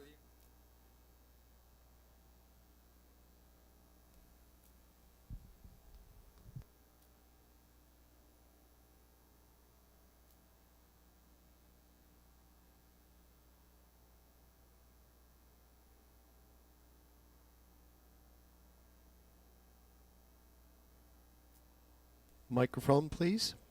Start off by turning on the microphone, by reminding us of our financial goals when we set up our budget. Our goals are to maintain our excellent financial condition, to maintain and enhance communities' assets and amenities, to control spending and reduce subsidies, and to contribute $8 to $10 million to our reserves. We can move on to the next. Oops, I think we skipped. Oh, no, that's the next one. I'm sorry. I moved them around. Let's start off looking at the balance sheet. We've increased our cash balance by $1.9 million since December. As I mentioned last month, this is largely due to the influx of folks paying for unlimited golf, dock deposits, and prepaying assessments. Our reserve cash balance is $19.8 million, which includes $2.5 million of our Tanasi insurance proceeds received to date. The remaining insurance settlement has not yet been finalized, and thus there is There's no other asset on our books right now, nothing in accounts receivable or cash for the remainder of our insurance proceeds that we expect. Our reserve investments are earning an average effective rate of return of 4.6%. The cash not in reserves totals $3.4 million. Regular operating cash is approximately $1.9 million of that total, and there's another $800,000 on the books for the food service accounts. The POA and the food service operating accounts are both earning 4.75%. The association's liquidity position is quite strong, and let's move on now and talk about the, oh no, I'm sorry, go back, I'm not done with that slide. To the total debt and debt measures. The total liabilities, which are $16,784,000, is that correct? Yeah, have increased by $1.7 million, which is reasonable when compared to the $2 million increase that we've seen in assets, which indicates strong controlled growth in our liabilities. Equity has marginally increased. Oh, I'm still not done. Sorry. Equity has marginally increased, and the debt-to-equity ratio has slightly decreased from 23% to 22%, which also shows that our financial leverage position is stable. We continue to reduce our long-term debt through monthly payments. Looking at the details of our long-term debt, I want us to continue to focus on the CCI loan and the golf cart lease. The CCI loan has a $2.9 million balloon payment coming due in December of 2026. Then we'll obviously have to address that. And our golf cart lease expires in September of 2026, and we'll have to make a decision regarding how we're going to move on with the golf carts. Interest rates were very low when these loans were acquired, which is not the case currently. The prime rate of interest is currently 8.5%. Other balance sheet highlights. Let's look over there on the right-hand side at the accounts receivable and the allowance for doubtful accounts. The health of our accounts receivable remains steady with a 54% ratio between the allowance for doubtful accounts and the accounts receivable balance. The allowance for doubtful accounts balance did increase a bit more in February. We are up about $63,000 since December. We take a conservative approach to potential credit losses by including 100% of assessments that are delinquent for 1 year or more in this balance. Steve is always interested in the suspended accounts. The suspended accounts are accounts that are those that are more than 90 days past due. There are 92 unimproved lots and 34 homes that have suspended accounts right now. These numbers are slightly down from last month, but up year over year, where there were 80 lots and 8 homes. The balance due from suspended accounts is down year over year, but it has increased a bit in recent months. I'm still not done. Unearned revenue. The balance has increased $1.9 million since December. There's not been any real movement in that balance since January. As a reminder of what's in that balance, the utility service assessments, where we're putting the tanks in the ground, is $2.8 million of that. Prepaid user fees, which is golf, rec, docks, and assessments, are $3.6 million, and unearned warranty revenue is $449,000. Looking at some of our selected uses of cash, through February, we've spent $285,000 towards budgeted reserve capital and maintenance projects. That's both 2023 continuing projects and 2024 budgeted projects. Total capital is $279,000 and maintenance is $6,000. In summary, overall, this snapshot shows that we have a healthy position for our liquidity and our accounts receivable with controlled debt levels. And as mentioned in January, the strong upfront payment by members for future services aids in our financial stability. Now you can move. Looking at our 2024 targets that were based on our budget for the whole year, we are aiming to produce $40.9 million in revenue, and we are hoping for a $9.9 million in available cash for reserves and subsidy. We are currently 13% through our accomplishment for our goal on revenue and 6% year-to-date on our net surplus. And again, it's early, this is February, this is the annual target. Let's look at the numbers. Okay. So this is just through February, and as you can see, our revenue and surplus results graphically. I wanted you to see that we're just barely below the budget for revenue for the year to date, and we're above year-over-year results. Our net surplus is down below the budget and the year-over-year results. So I want to move on and talk about the revenue now.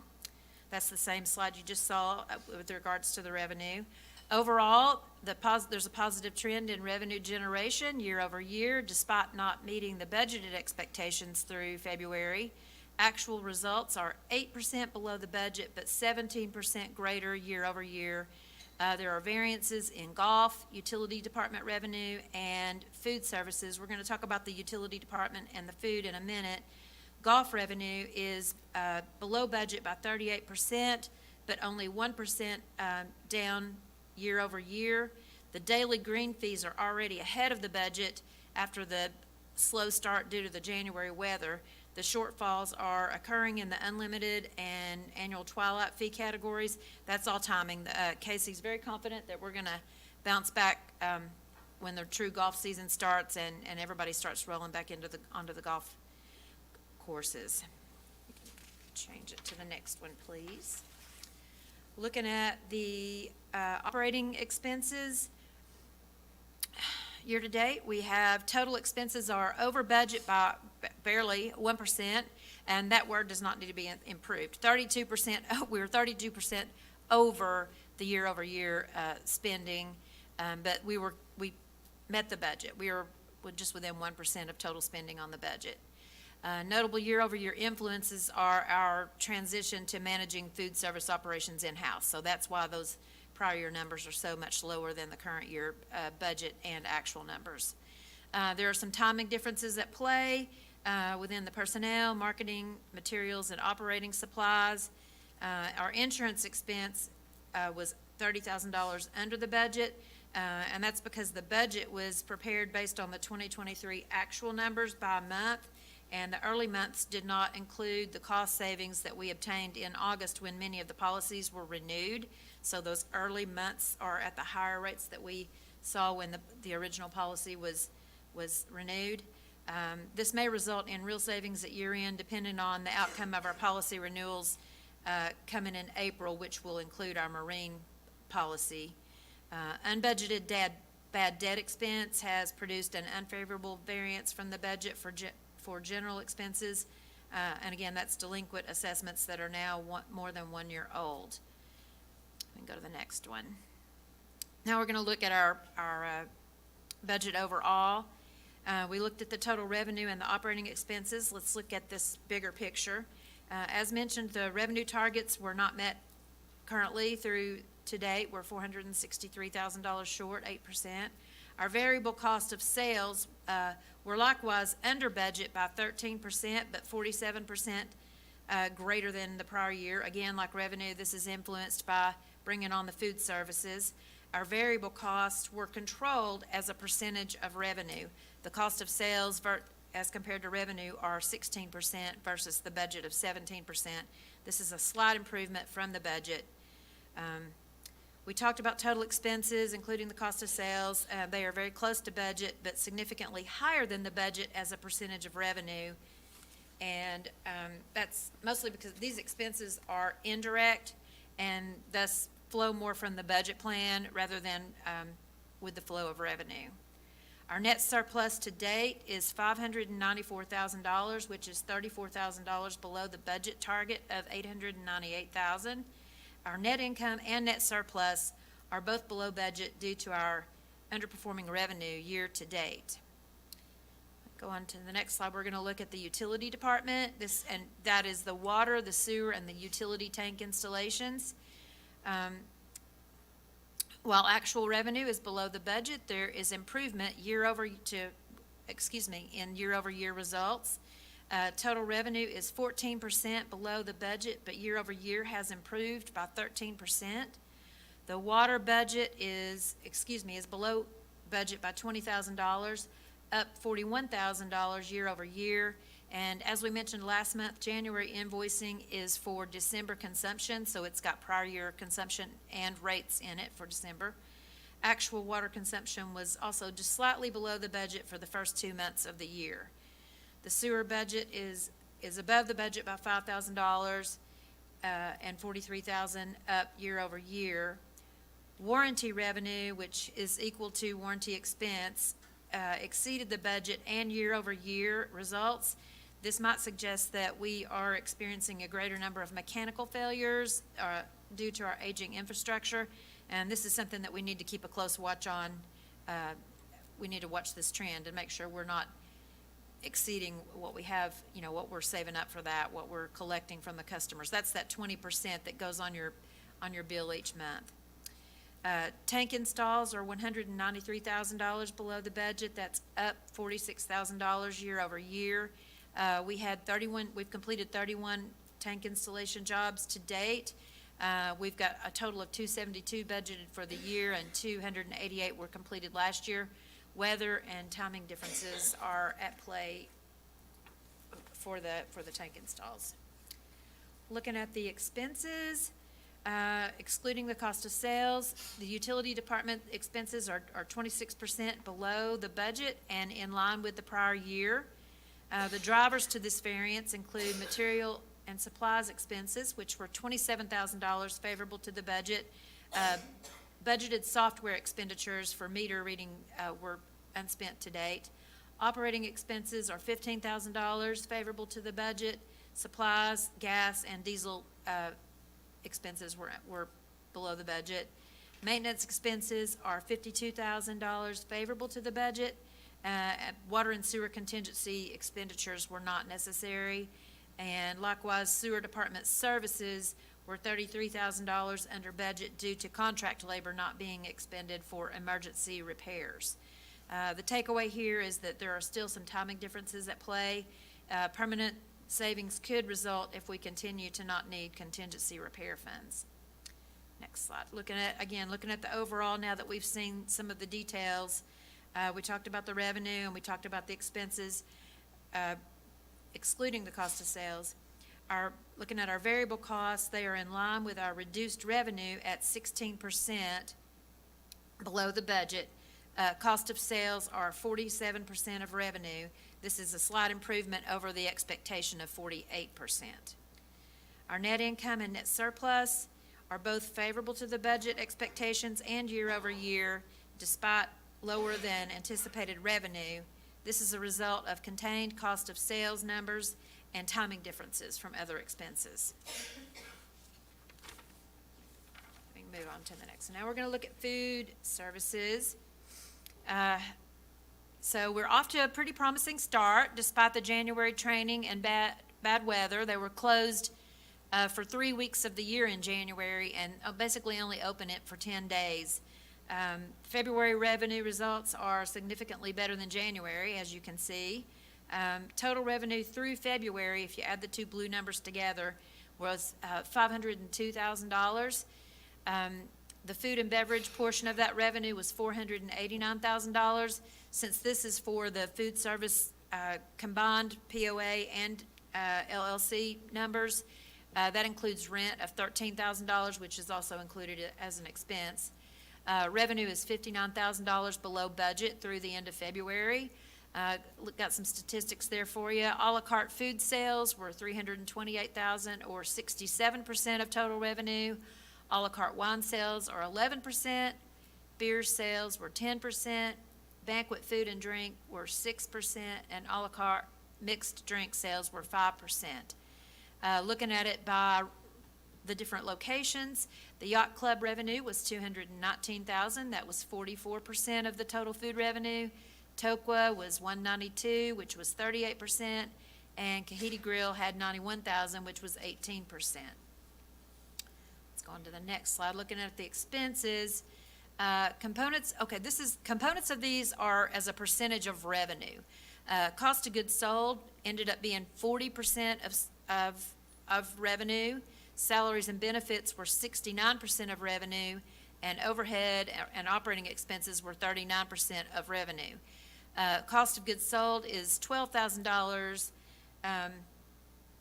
better than the budget. Hold on a second, let me find my place.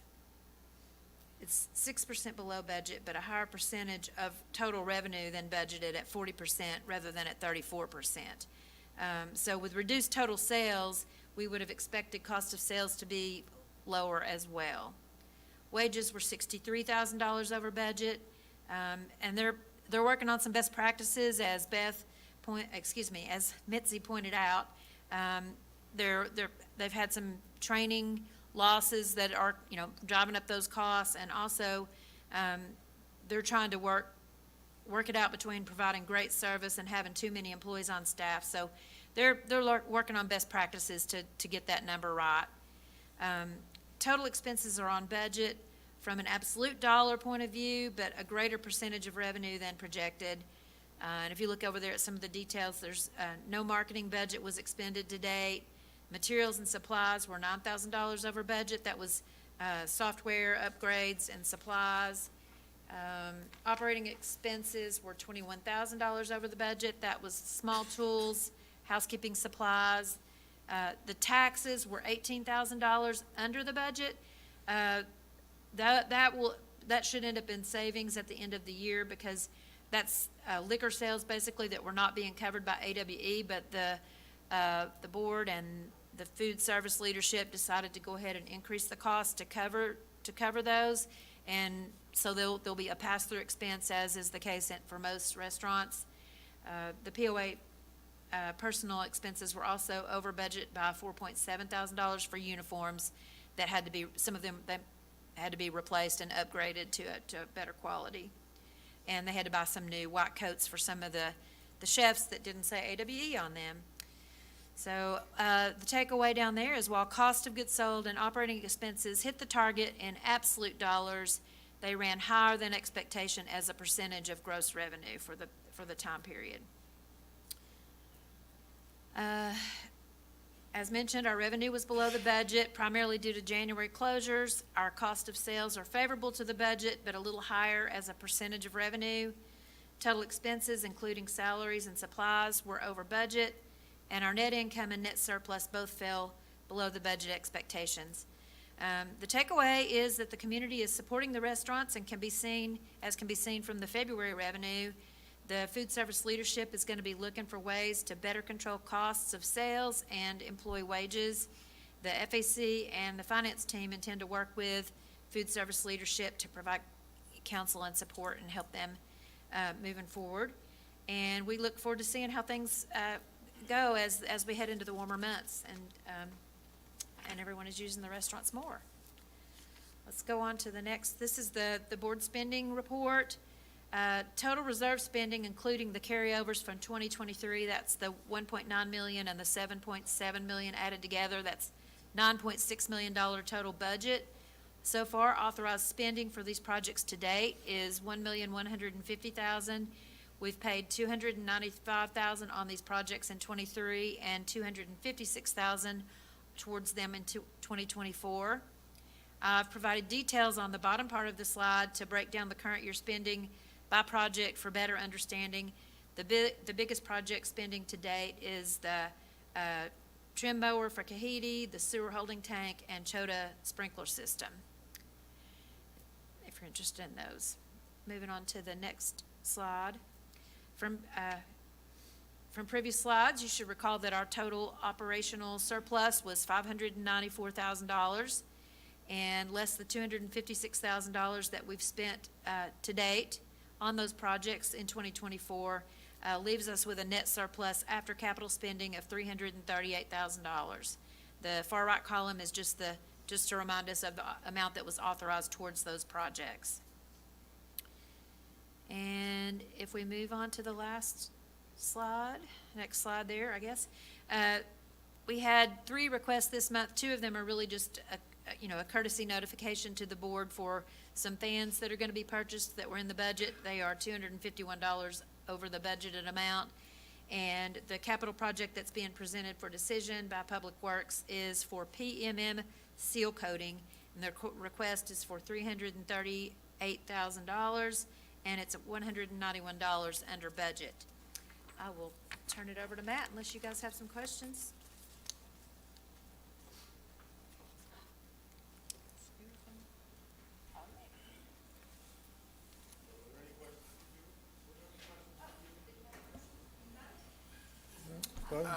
Just one for the future, because I just looked at the, your cost report for food service.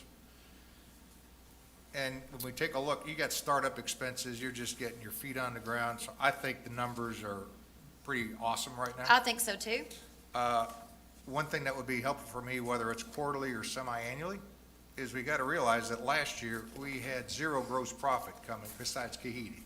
Zero gross profit coming from restaurants. You just had the overhead that wasn't covered by the small rent payments from AWE, et cetera. So what might be interesting is take a look at your gross profit, what you would have looked like without having food service, to show the delta, because net cash coming in, realizing you got startup here, you got a little negative cash coming in from taking away labor and materials, cost of goods. It's a story that shows what you've done to change the financial picture of food services, but you need time, so maybe June's the time to take a look at that. I would agree with that. And then the other comment I had is when you're looking at the first couple of graphs, you have overall for the village versus budget in prior year. That's really apples and oranges because we didn't have any revenue for food service last year. Yeah, I didn't put prior year, I just put current and budget for the, No, you had the, on my first two slides. right, but you had the graphs that included prior year, but a huge differential between this year and last year, but that's all food service revenue that didn't exist last year. So you may want to revamp that somehow. Consolidated view versus. Right. So at the FAC, one of the things we talked about, the report that you're seeing, which is year-to-date, that has both the food service, which has Kahiti activity in it, and then Food Service LLC, which has the Yacht Club in Tokwa. We'll have that not only on a year-to-date basis, but on a month-by-month basis going forward, so that we can continue to monitor the monthly trend line, which should hopefully improve once we're past some of the startup expenses. So that is being looked at.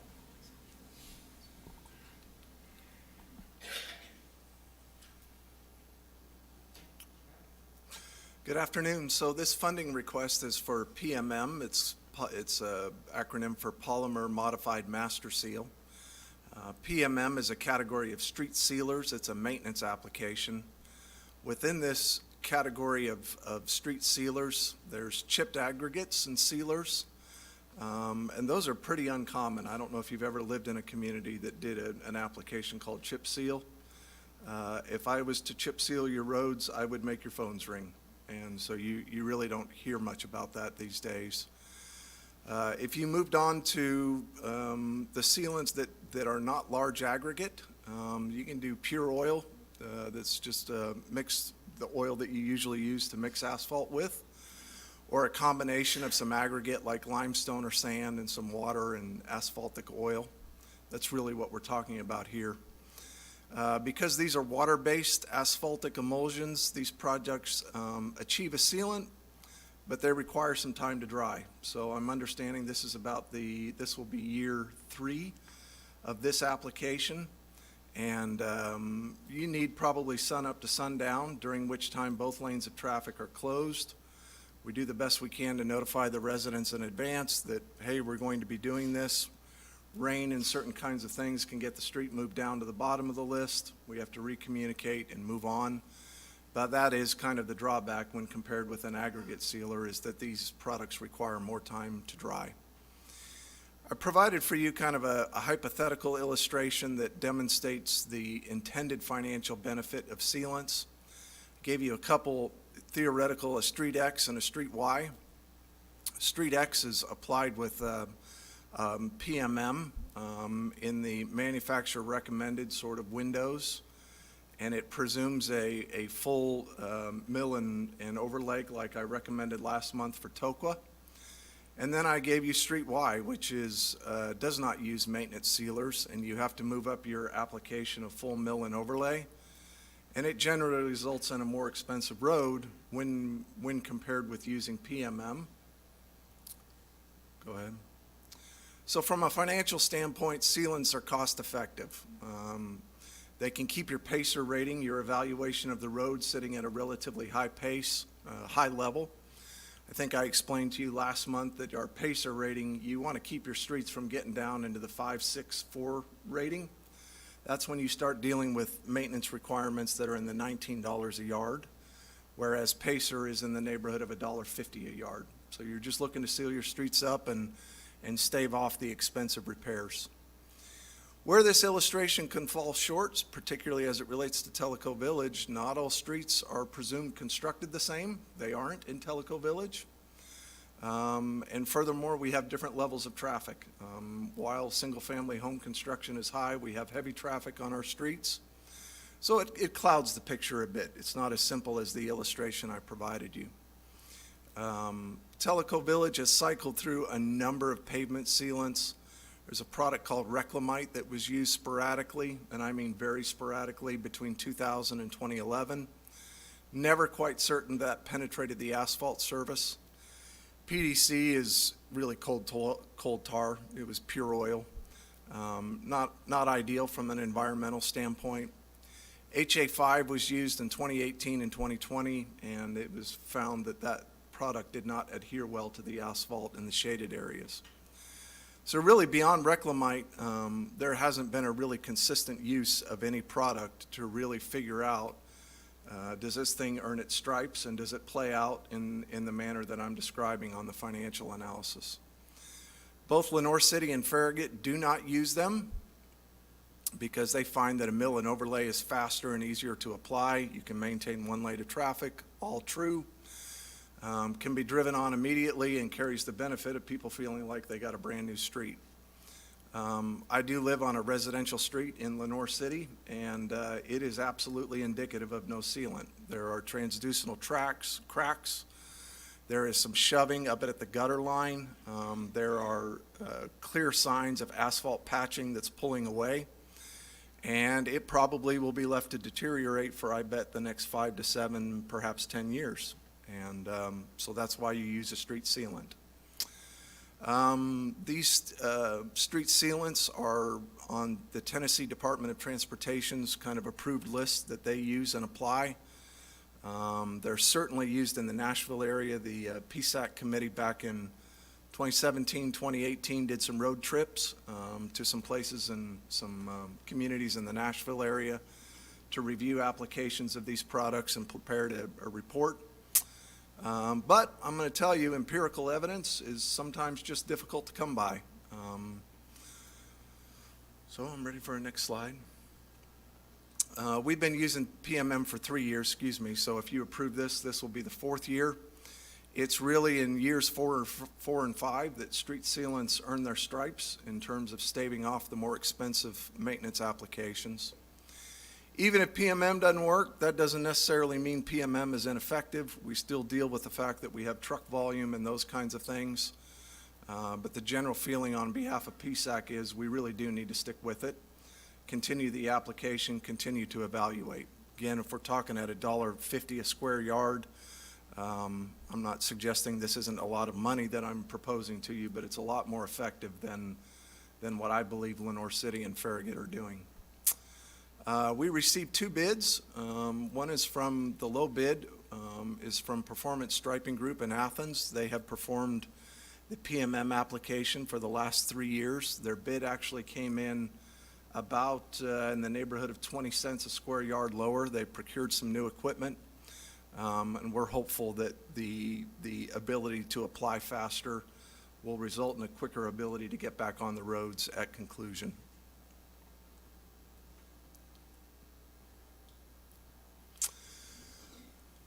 So as I discussed the matter with with the PSAC committee, we talked about a number of different areas. We've got some parking lots that are involved with this request.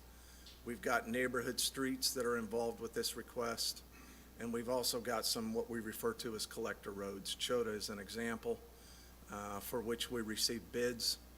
If you look at that third bulleted item that involves dealing with the parking lots that were on the schedule, as well as the neighborhood streets, the cost is $338,365.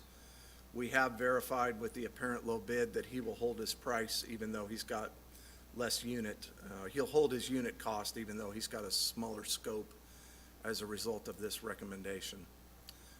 Again, as I said, there's a lower cost per square yard by Performance Paving down 22 cents per yard this year. So I do think we received good bids given the service.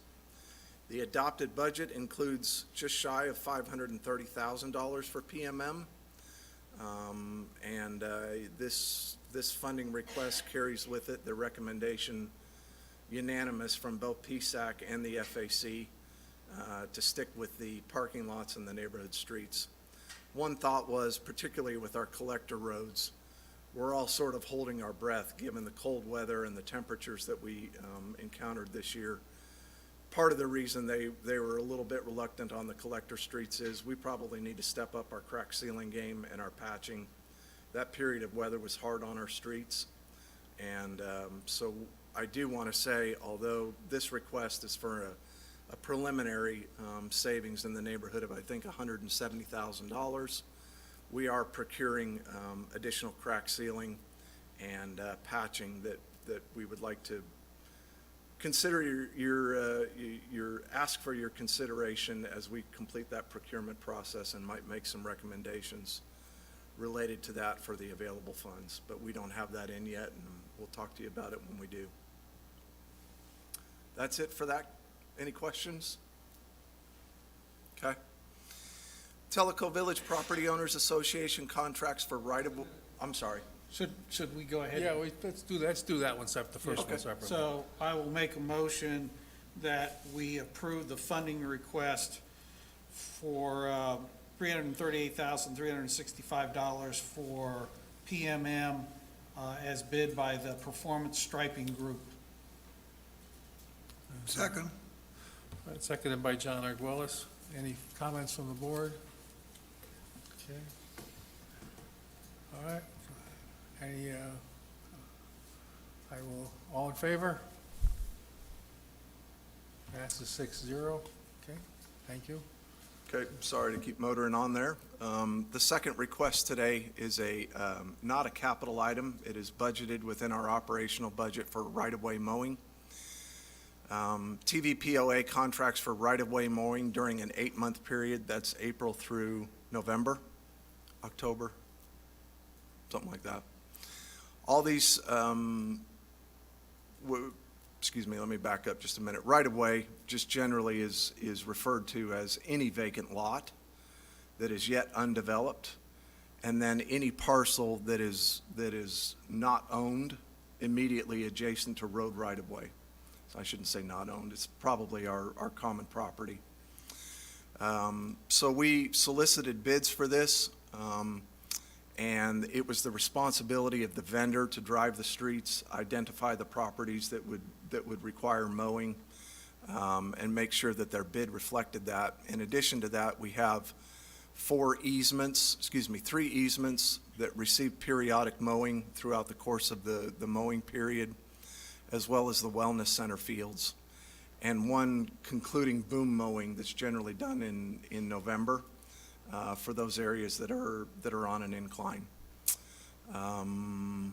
We received 2 bids. Dadgum, did I take that slide out? Or am I missing one?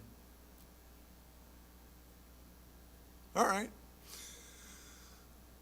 We received 2 bids.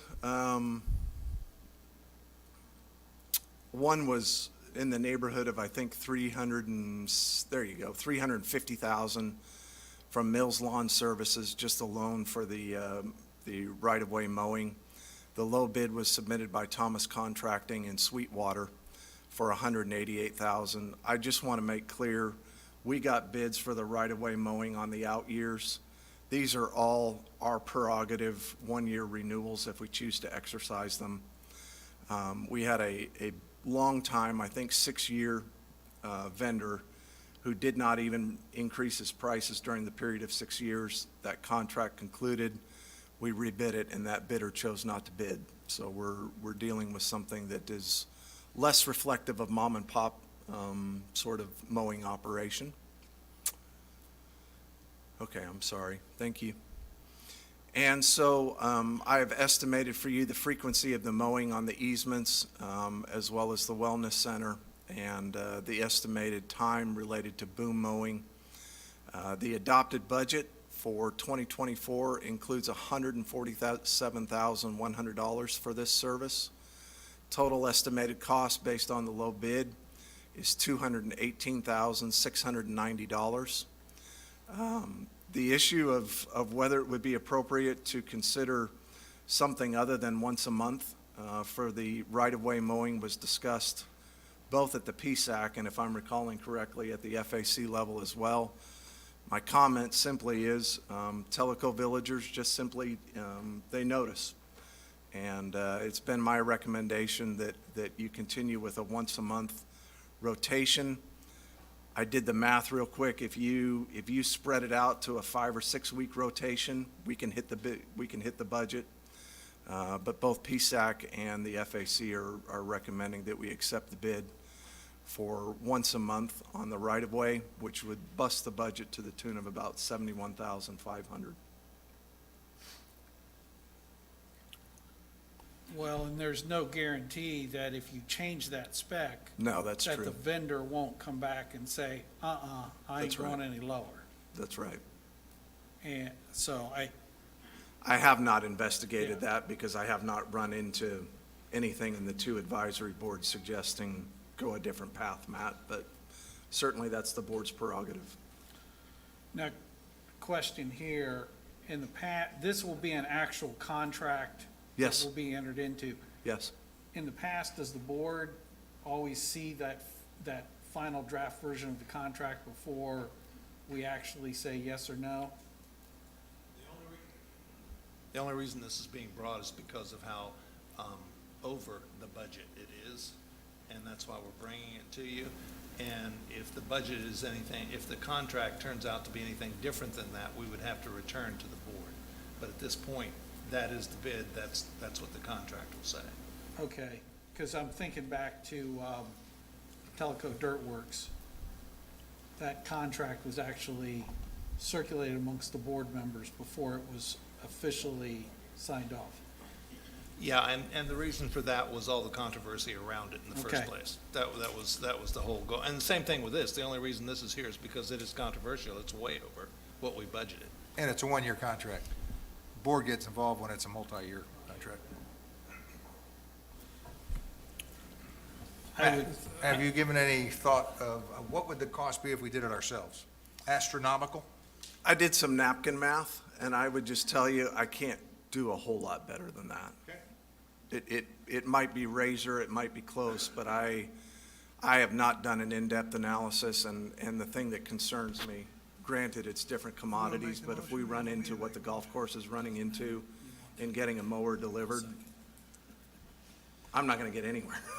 Plus, we don't have the equipment to do this We right do now. not, we do not. We have a boom mower that we use when people call about line of sight type issues that we can tidy something up real quick. It's about a 15-year-old piece of equipment. Every attempt to start it is sort of a fingers crossed type exercise, and we do have something, but I'm just not in a position to pick this up with that piece of equipment alone, given its age and uncertainty with reliability. I'll make the motion that we accept the Thomas Contracting firm for the $218,000, $690. Second.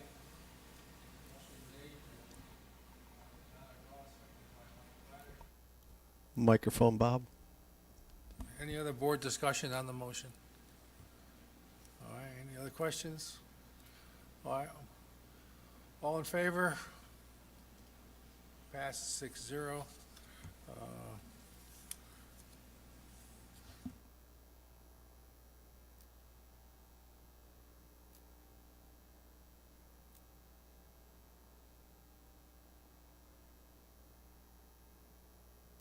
Microphone, Bob.